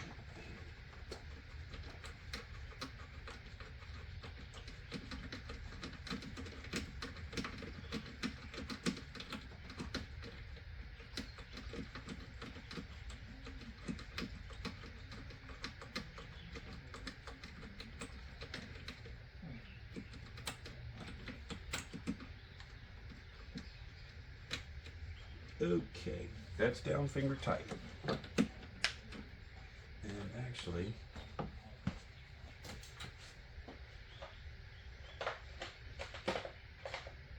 that's the one I need. There we go.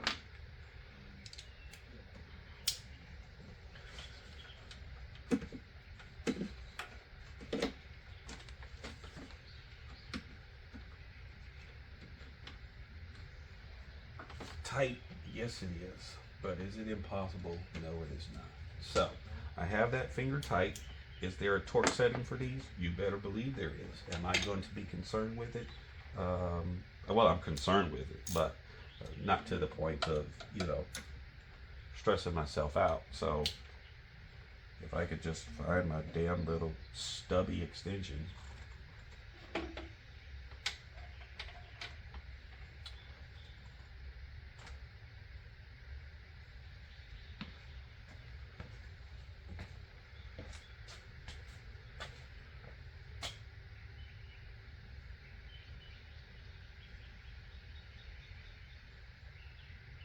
And I swear, if you guys are looking at it and not telling me, I'm gonna punch somebody in the face.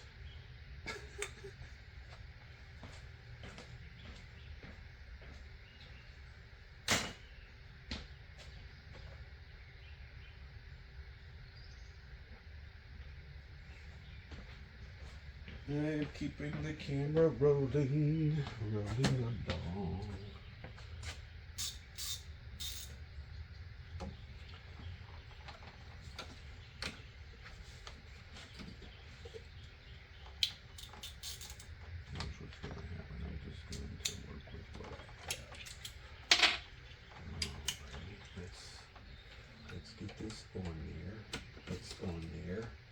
what's the torque setting for this? It is firm but fair. Okay, now we seated it, just a little quarter turn, and that's it. That's all we need. Okay, although we have a reinforced, you know, well, there's a metal cylinder in here, so the head of the boat is going to rest on that cylinder. But again, there's no need to crank down on this. So once it seats, quarter turn, you're good. They're not going to back out.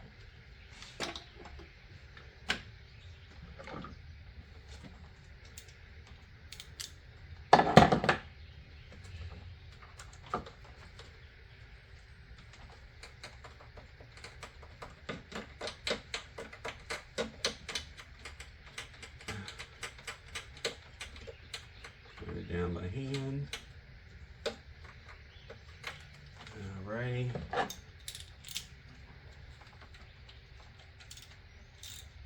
There. Seat it. Quarter turn.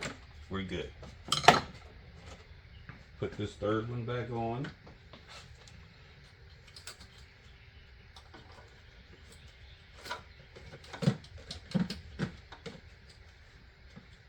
Push, push, push, push, push. Push, push, push, push, push. Push, push, push, push, push. Here, what am I referring to when I say push, push, push, push, push? Where did I put the ignition cord?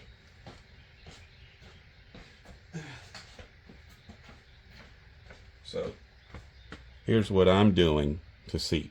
As it goes in, I still have enough of this, you know, exposed to where I'm just kind of putting my thumb and I'm push, push, push, push, push, push. And I can feel it actually going down, while at the same time, you know, however I can place a finger or thumb on top just to help it go down. But I'm pushing more so from this back end. All right.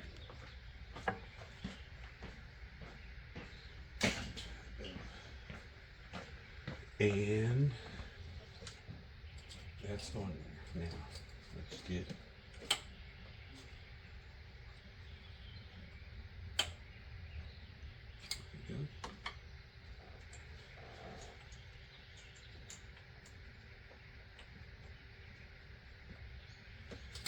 one. Let's come back around to the front of the engine.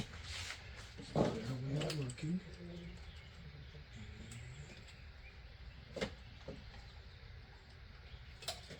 Get that one going.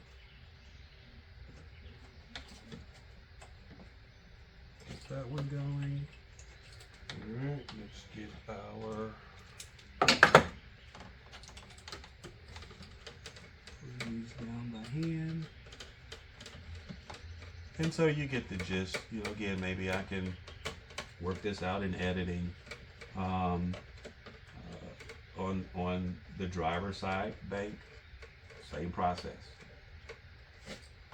However,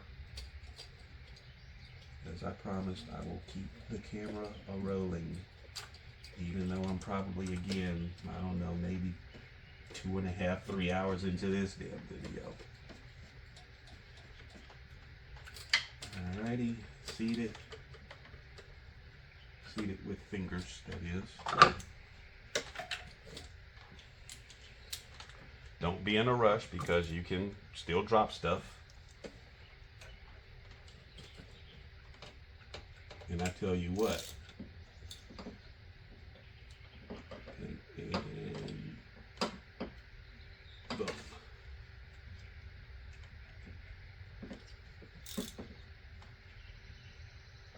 When you don't have a lot of tools and you just happen to have the specific tools and you drop one down, if you're not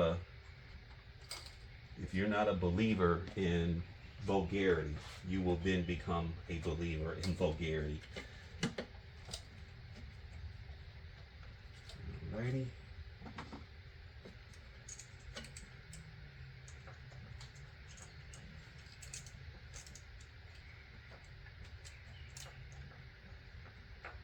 That one going.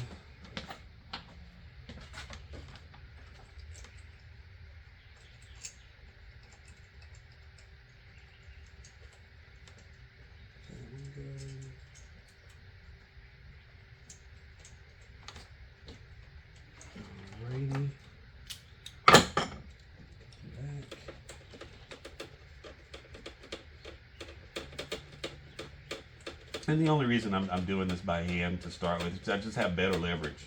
And I can actually, I mean, you can actually run these down to where they're, you know, meeting up with the ignition coil. So this one, I've got enough clearance. I can just turn this.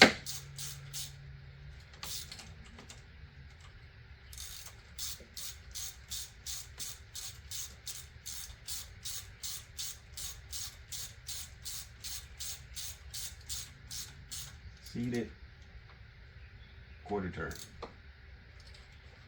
That one seated. Come on, go on there. There we go. Well, I thought it seated. And seated and quarter turn. Get our last one. And get you started. Hello. There it is. And we have you started. Get up front. I've got more than enough clearance and room to finish these out, you know, just with the fingers.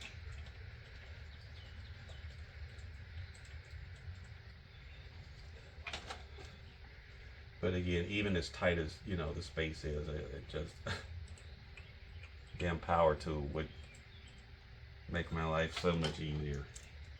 All right, should be able to take off the swivel. Yeah.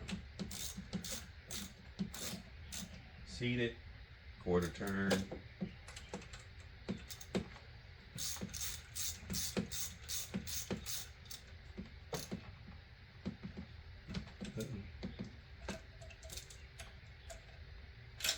Come on.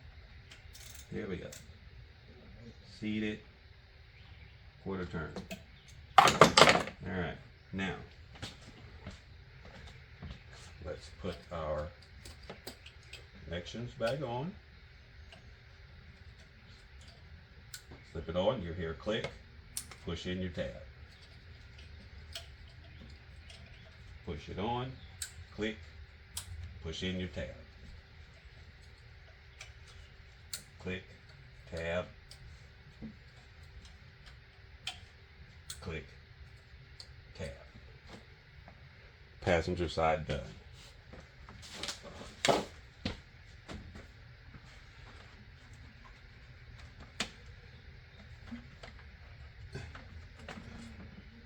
Rubber insulation,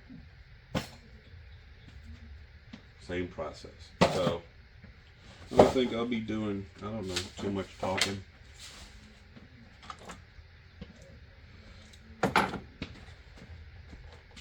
So we already have a clip missing here.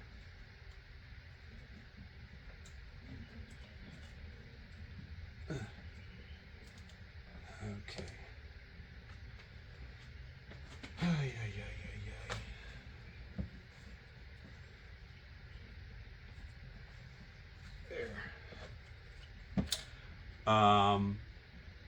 On connectors, electrical connectors, where you've got a male to female, female to male, however, hopefully you can see, however the connector itself, you know, is seating onto that particular part. It's better for the start to relieve some of the tension, to, you know, push in, again, if you have the leverage and clearances, to push in, push then your tab, again, that relieves, you know, the tension, and then pull the connector off. Release, push in, down, and off. Release the tab. And again, like I said, in many instances, you can release the gray clips. You can do it, you know, if you've got enough fingernail. Again, just be gentle with it. You can release them with your fingers or your thumb. Bam, that's off. And bam, that one was actually already undone. And okay, so got to reposition myself here so that I can push in and then work this off. There we go. And that's off. Okay.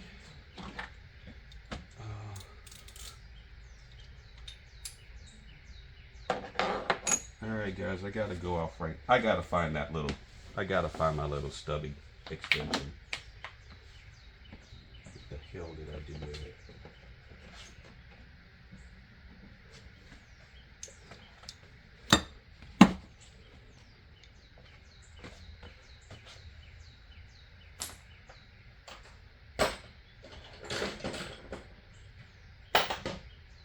There it is. Good Lord. I knew I was going to be looking right at it. Okay. So I need the extension. I need the swivel forever. And in this application, I need to be on the side, I think.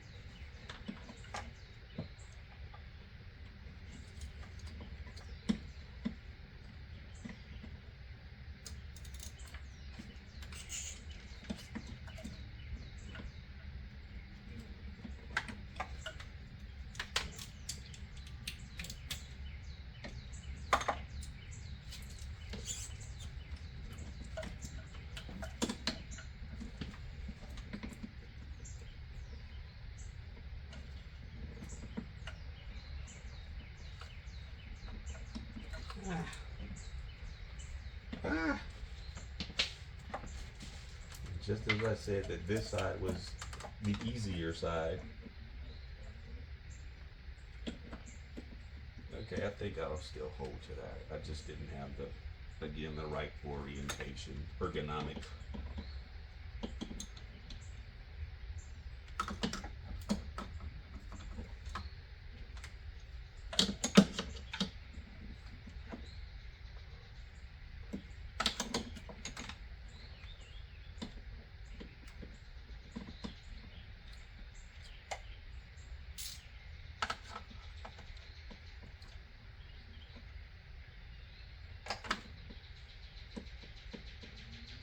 There we go.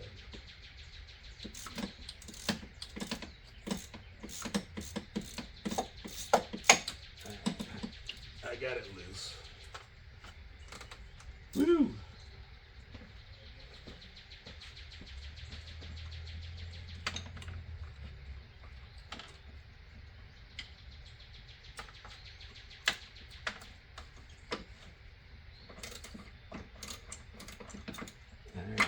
Loose. I don't think I need the swivel anymore. I don't think.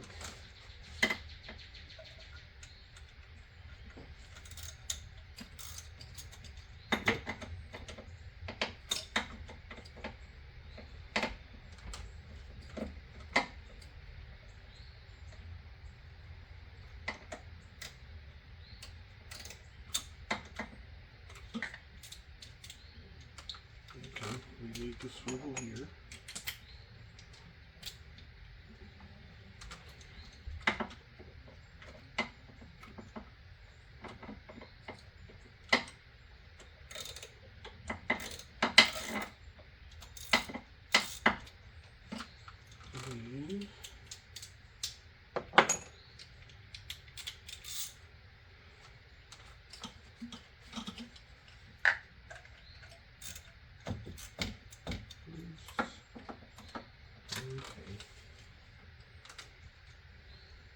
So let me show you what could be happening. Chances are this would work out better for me, but what is this? I think this is the 1/4 inch type.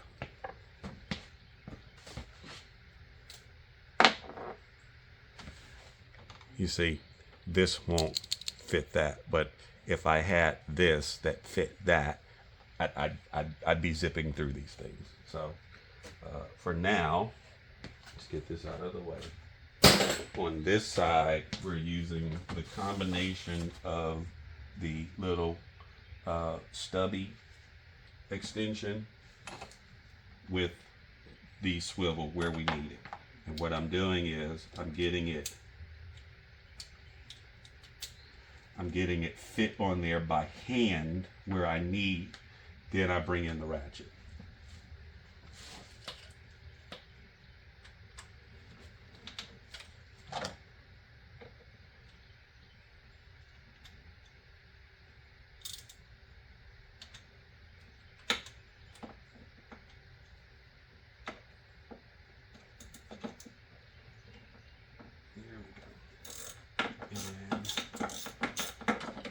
Loose.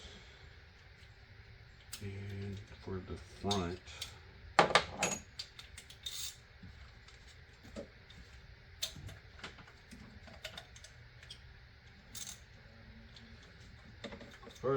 no need for the extension or for the swivel at all. So now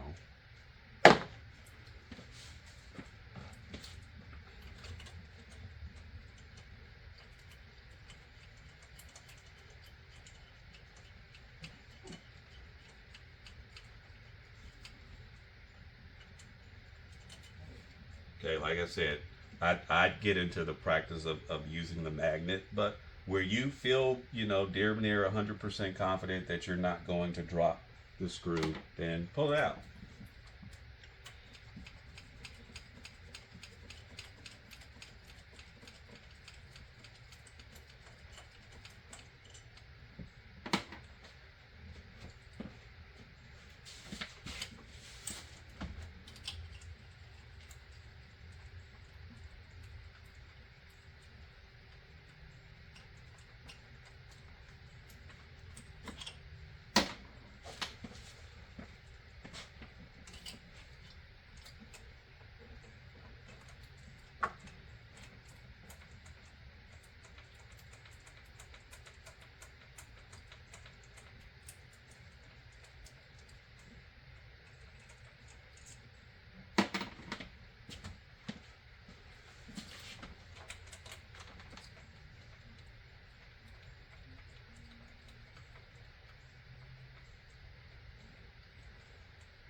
And as you can see, I'm just positioning myself in certain aspects, for the lower boat, and I can come back to the side for the top boat.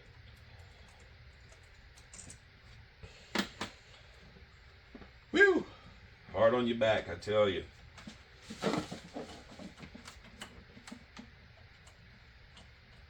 But I guess if I were to keep my commentary going,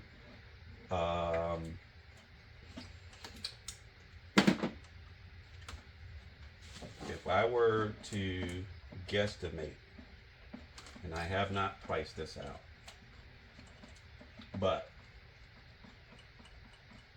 even with me, quote unquote, shopping on a budget, okay, and like I said,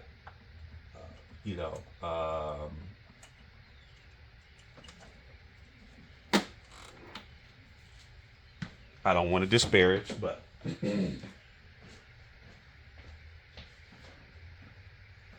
for what these things are, I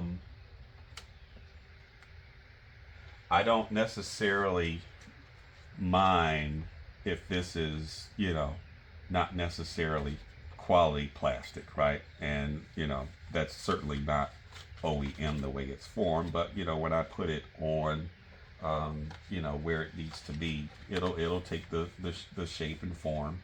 So my point is, stuff like this, for what its purpose is, and again, even the original equipment, it's not going to last because it's still this is the main portion that fails, and it's still going to happen. So it's like $50 for the pair, compared to what I think individually for original equipment, labeled intake tubes, you're talking $70 upwards to, I think, $90 or $110 each, where I paid $50 for the pair. You know, I don't mind this type of stuff.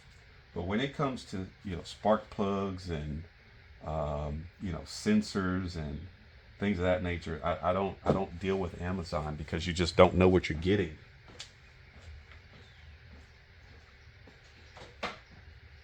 Now I'm bringing that up because, again, scouring, I believe that I've, you know, done the due diligence to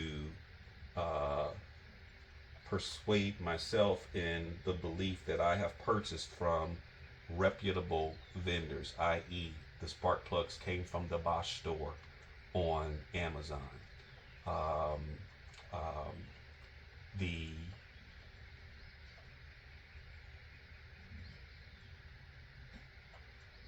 ignition coils came from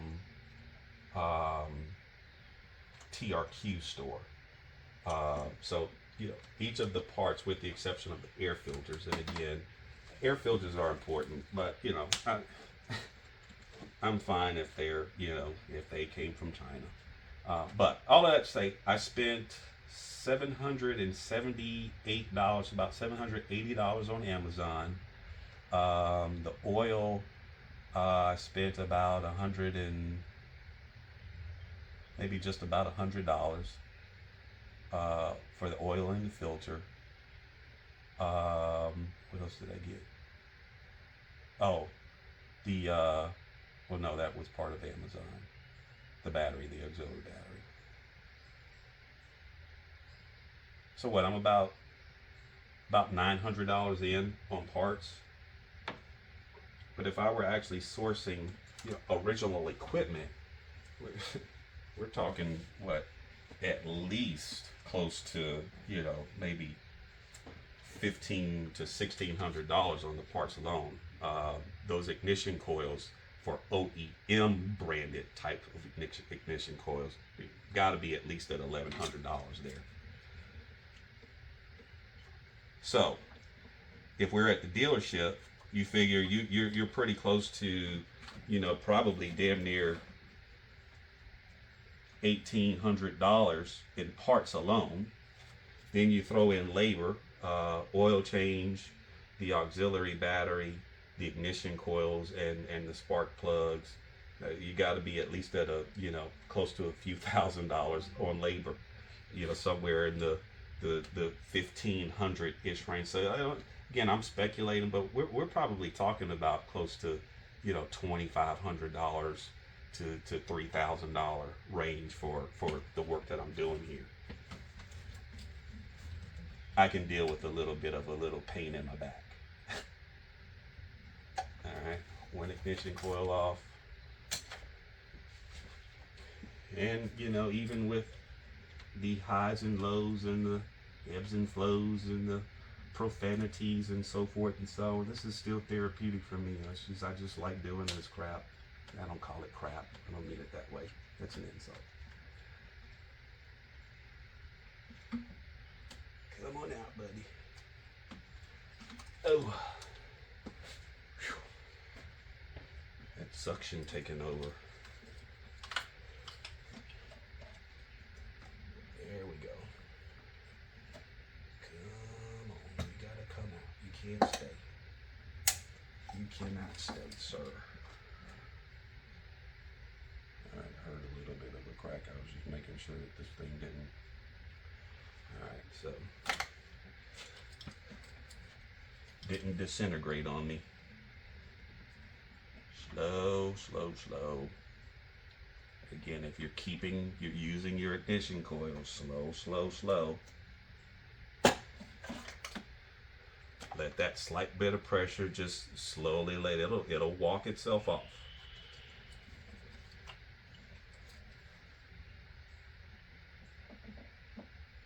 There we go. All right. Ignition coils out.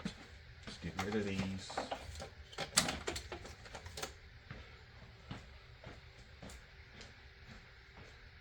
Oh. Actually, I need to pause the video. Alrighty, my friends, I had to send my buddy an update message, and then just so that you all are aware, you know, you can see we're coming into the home stretch here. So we got to get the spark plugs out, and then obviously reverse the process. I've already verified the gap, so we're good there. So let's keep it rolling. I don't think we need that. I don't think we need that. Where's my next stubby extension? Oh, it's in my hand. Where are my glasses? They're on your face. Look, they're on your face, sir.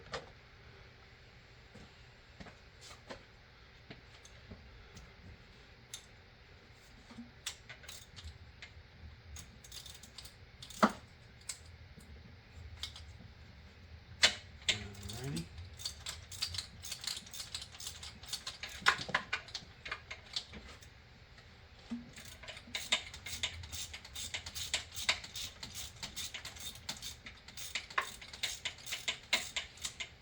And look, when you're working in tight and confined spaces, you just have to contort, you know, to the best of your ability, whatever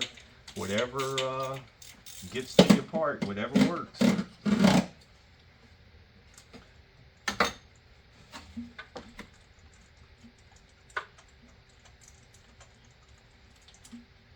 So instead of breaking loose and then removing all, I'm just going to one off replace. So we'll get one out, put one in.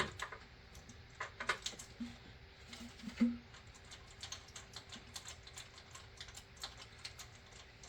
then I want to make a note in comparison between the coolant system here and the coolant system on the GLK.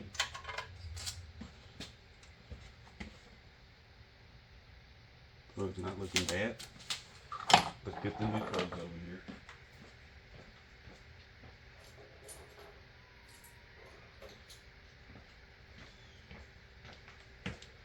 here.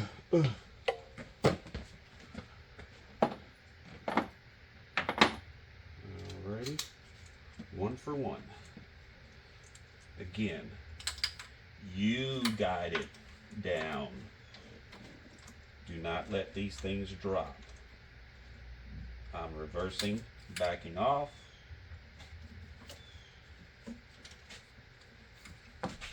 Backing off.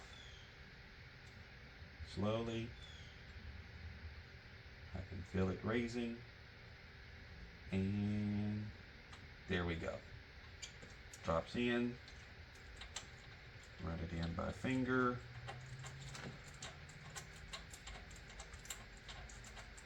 Overall, it is going in smoothly.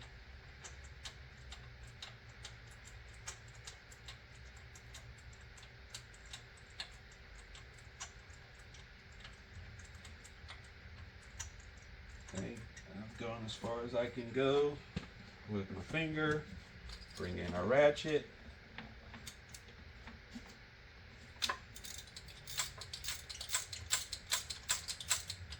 Okay. Seat it, bring in our torque,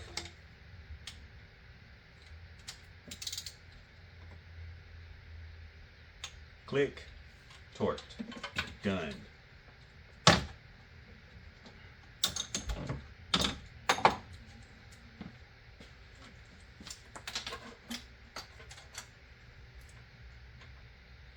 Okay, bring in our ratchet.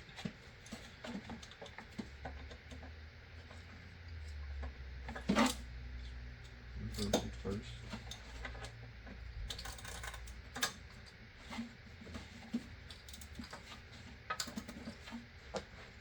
There. Ah, come back, sir. Here.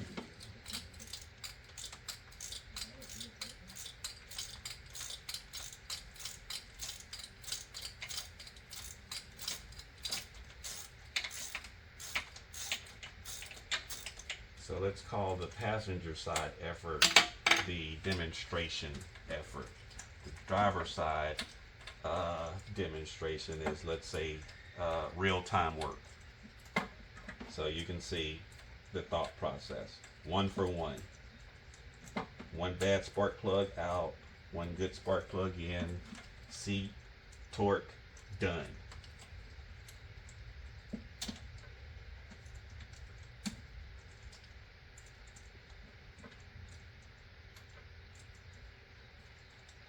I could have used the ratchet on this one a little bit more. Alright. Bad spark plug out. Check it out. Not looking too bad. Dry. Alright. About all we really need to be concerned with. Well, it's not all, but you get the joke. Okay, one new spark plug in. You got it in. Back it off. Feel it raise. Drops in. Run it down.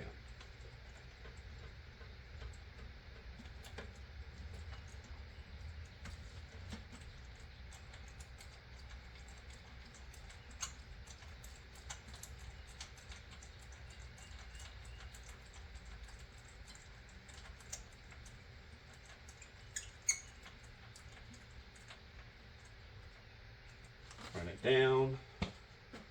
Bring in the ratchet. Like I said, drop everything down into there. Nothing dropped, fortunately. Bring in the ratchet.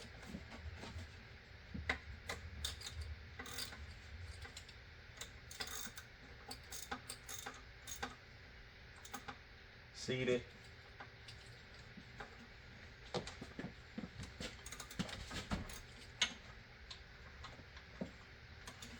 On off. Torque wrench.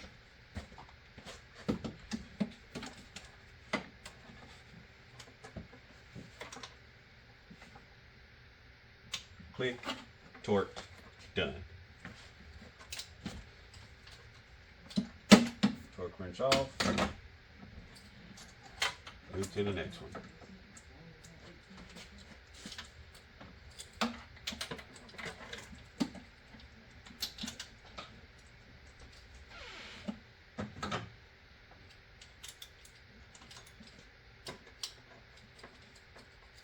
What's up, sir? Oh, it's a squirrel under the car. I'm gonna go make friends with it. Okay. My son is going to make friends with rabid squirrels.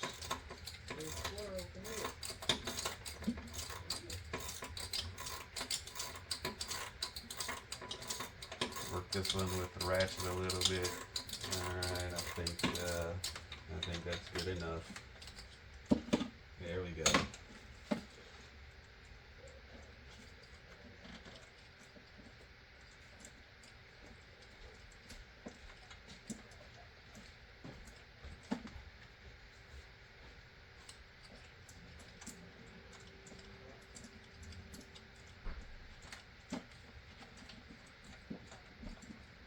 Oh, good Lord, there we go.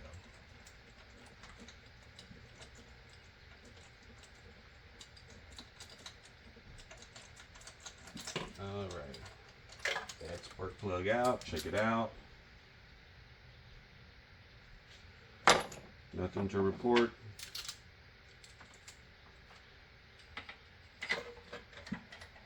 New spark plug in, back it off, give it a raise.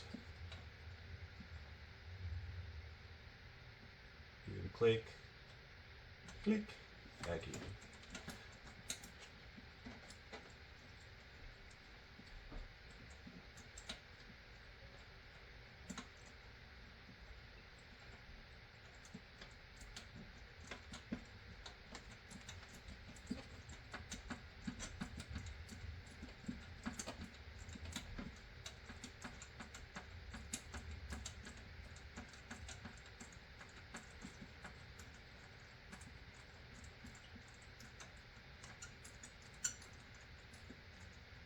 Alright, just for giggles, I'm going to bring in the torque wrench. It's seated by finger.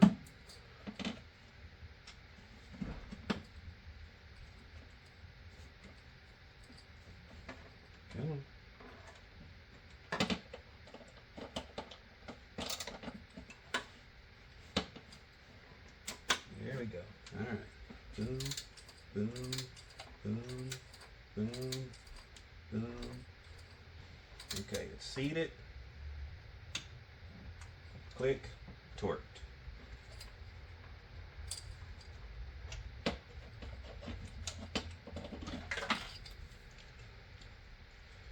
Woo!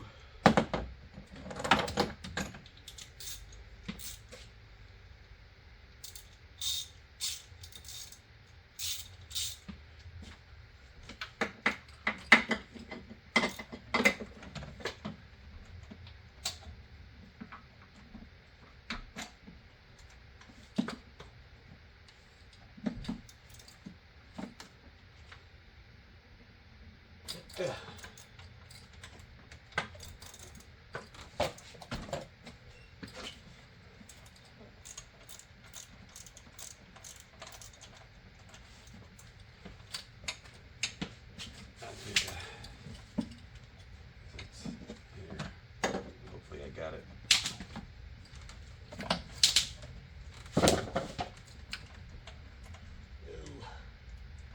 It's tight. It's working.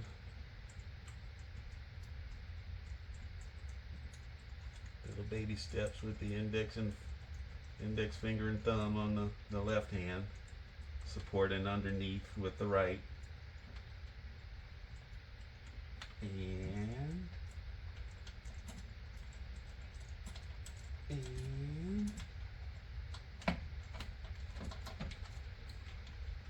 whew.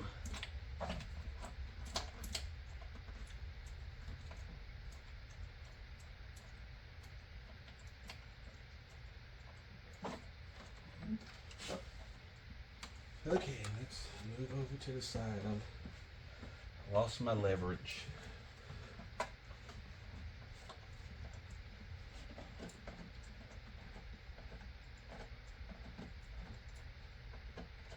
There we go. Alright. Oh crap. Fooled myself.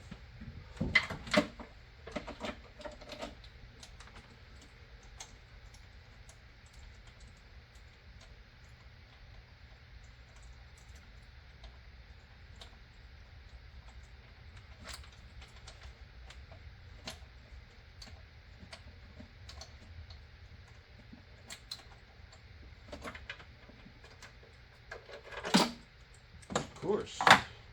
Well.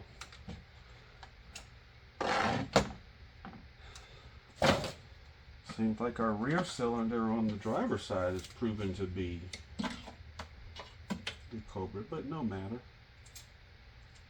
Check it out. Nothing really. Nothing to report. Old plug out. New plug in.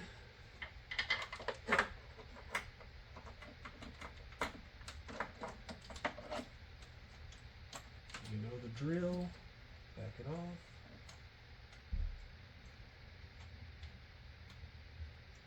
Okay. Back it off. Run it in. Whew.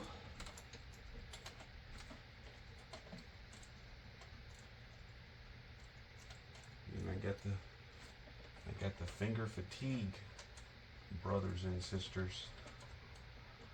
Sisters and brothers. Sheesh. Here's the ratchet. I think I got enough clearance to.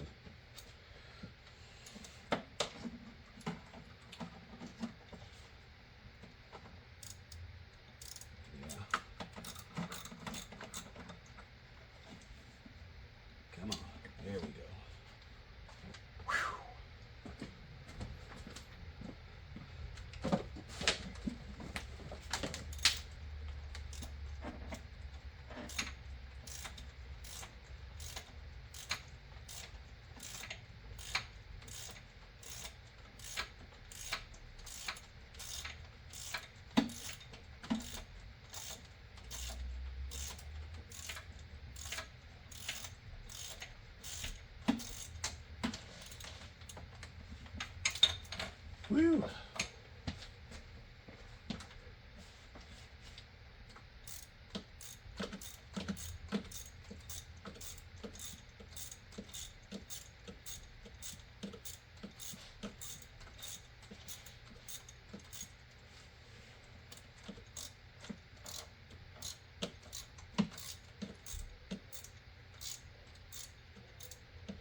even on this spark plug.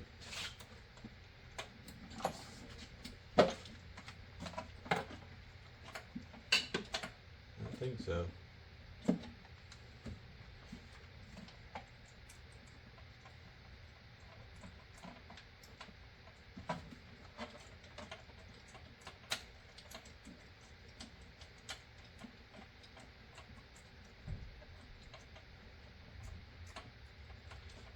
Wow, this one, yeah, this, there we go, now it's, alright, let's get this buttoned up, but yeah, seems like, the driver's side rear cylinder wanted to be the posterior hat.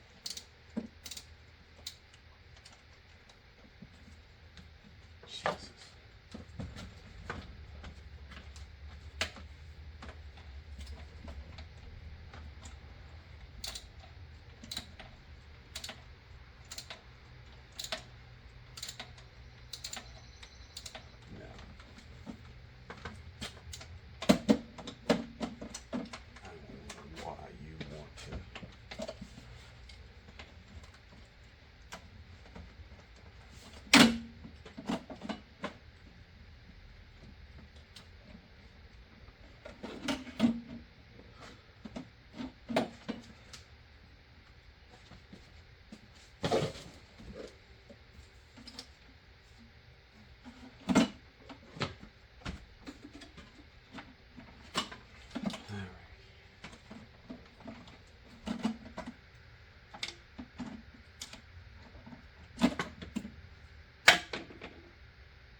Alright, now.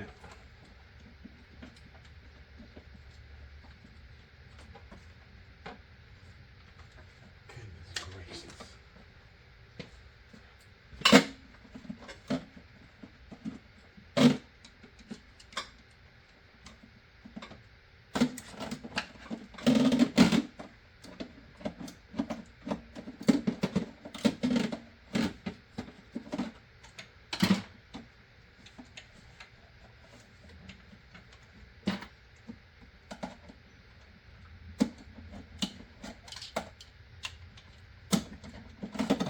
Sheesh.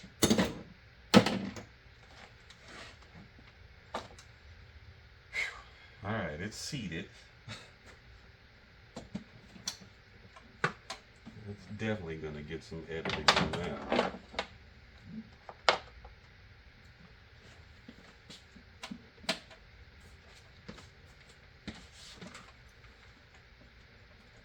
Okay, seated. Torque wrench.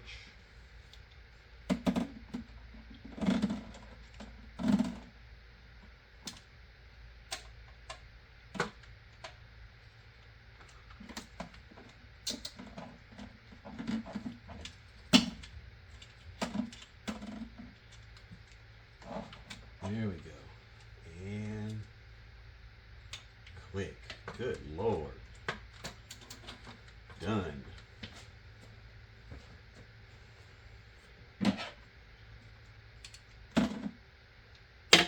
And just so you, what I'm doing is I can't get my hand in there to, you know, get the ratchet off. So I'm just putting the flathead in between the socket and the space and just clicking it off. This ratchet has a button to depress because there's a little check ball in there, and so the socket won't come off, so you have to press the button. So that's what I was doing. I was just pressing the button and then working the socket off. All right.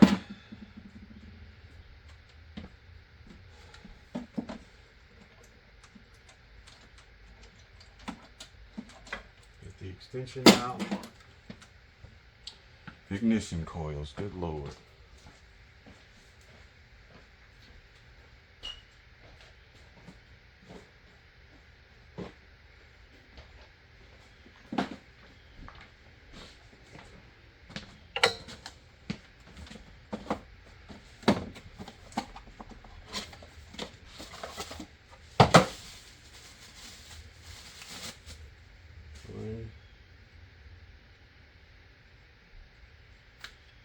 shield.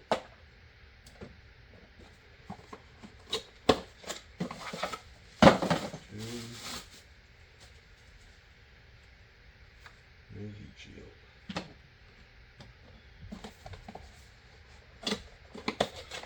Three.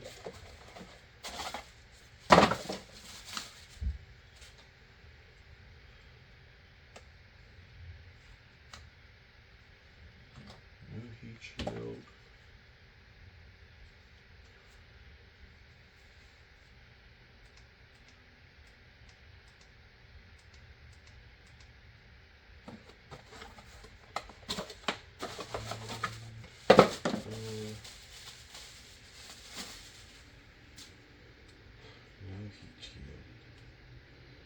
So again, I guess but for making a recording, you know, even though you've seen me, you know, I guess have some struggles, haven't really had any struggles, to the point that I'm going to, you know, classify them as, you know, something intimidating. Okay, so again, you take your time, you understand the gist of my thought process at least.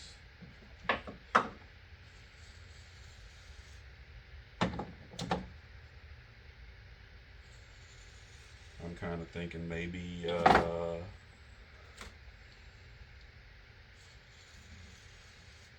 maybe an hour and a half.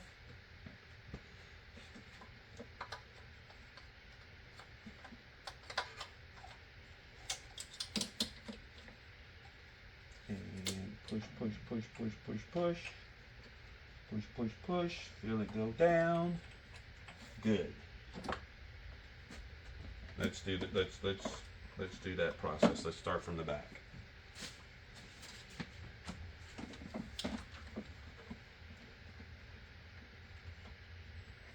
Okay, first go into your home. You have to go into your home, sir. There we go.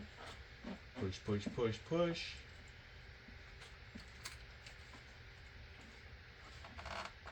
Push, push, push, push, push, push, push, push.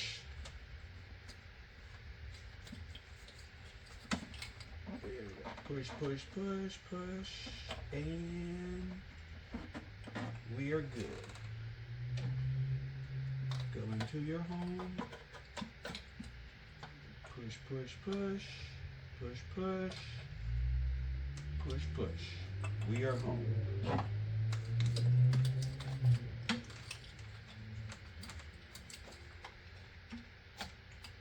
Push, push, push. We're home. And we started with the one up front, so that's good. Okay.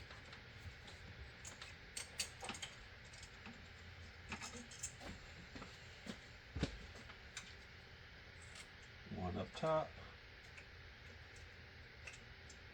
Get it started. One at the bottom. Get it started.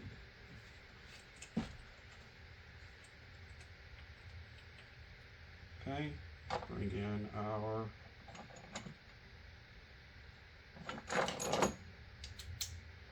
socket with the swivel. Run it down.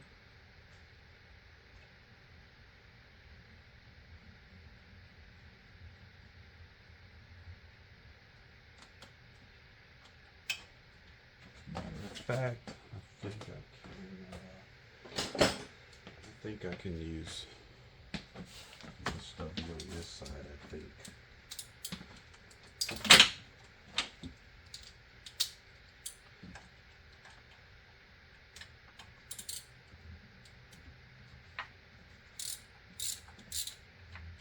Okay, and seat, quarter turn, good. Down by hand.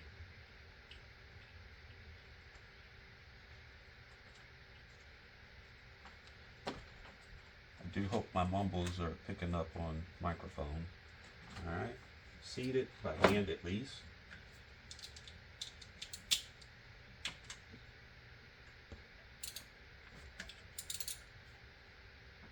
Seat it with ratchet, quarter turn.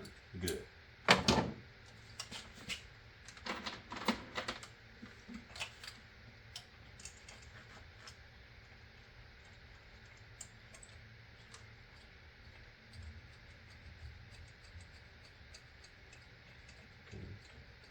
Run this one in by finger, but you just get it started. Get the second one in. That way we have some play to line up our holes.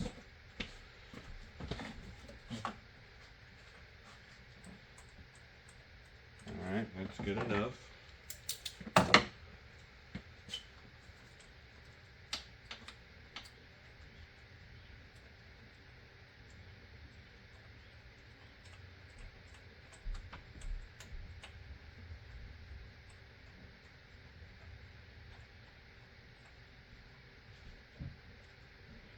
Seat it by finger.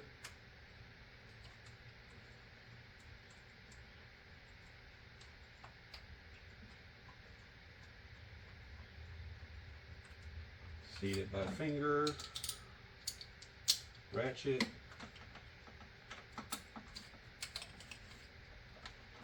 Slack taken out. Seat it. Quarter turn. Good.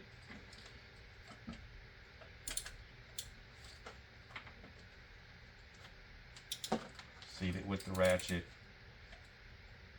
Quarter turn. Whew! 4 more.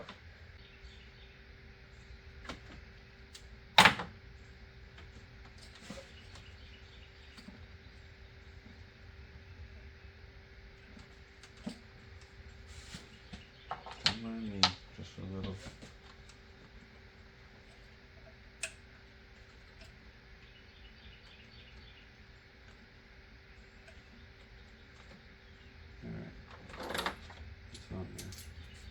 Okay, let's do some cleanup.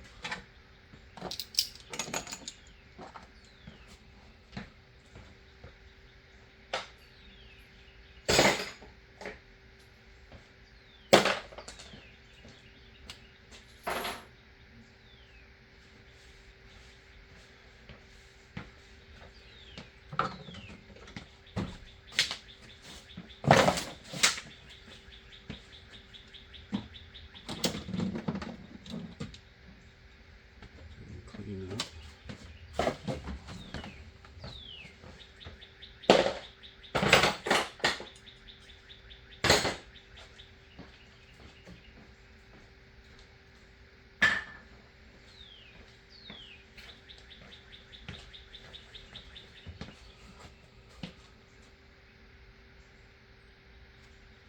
Check the oil level.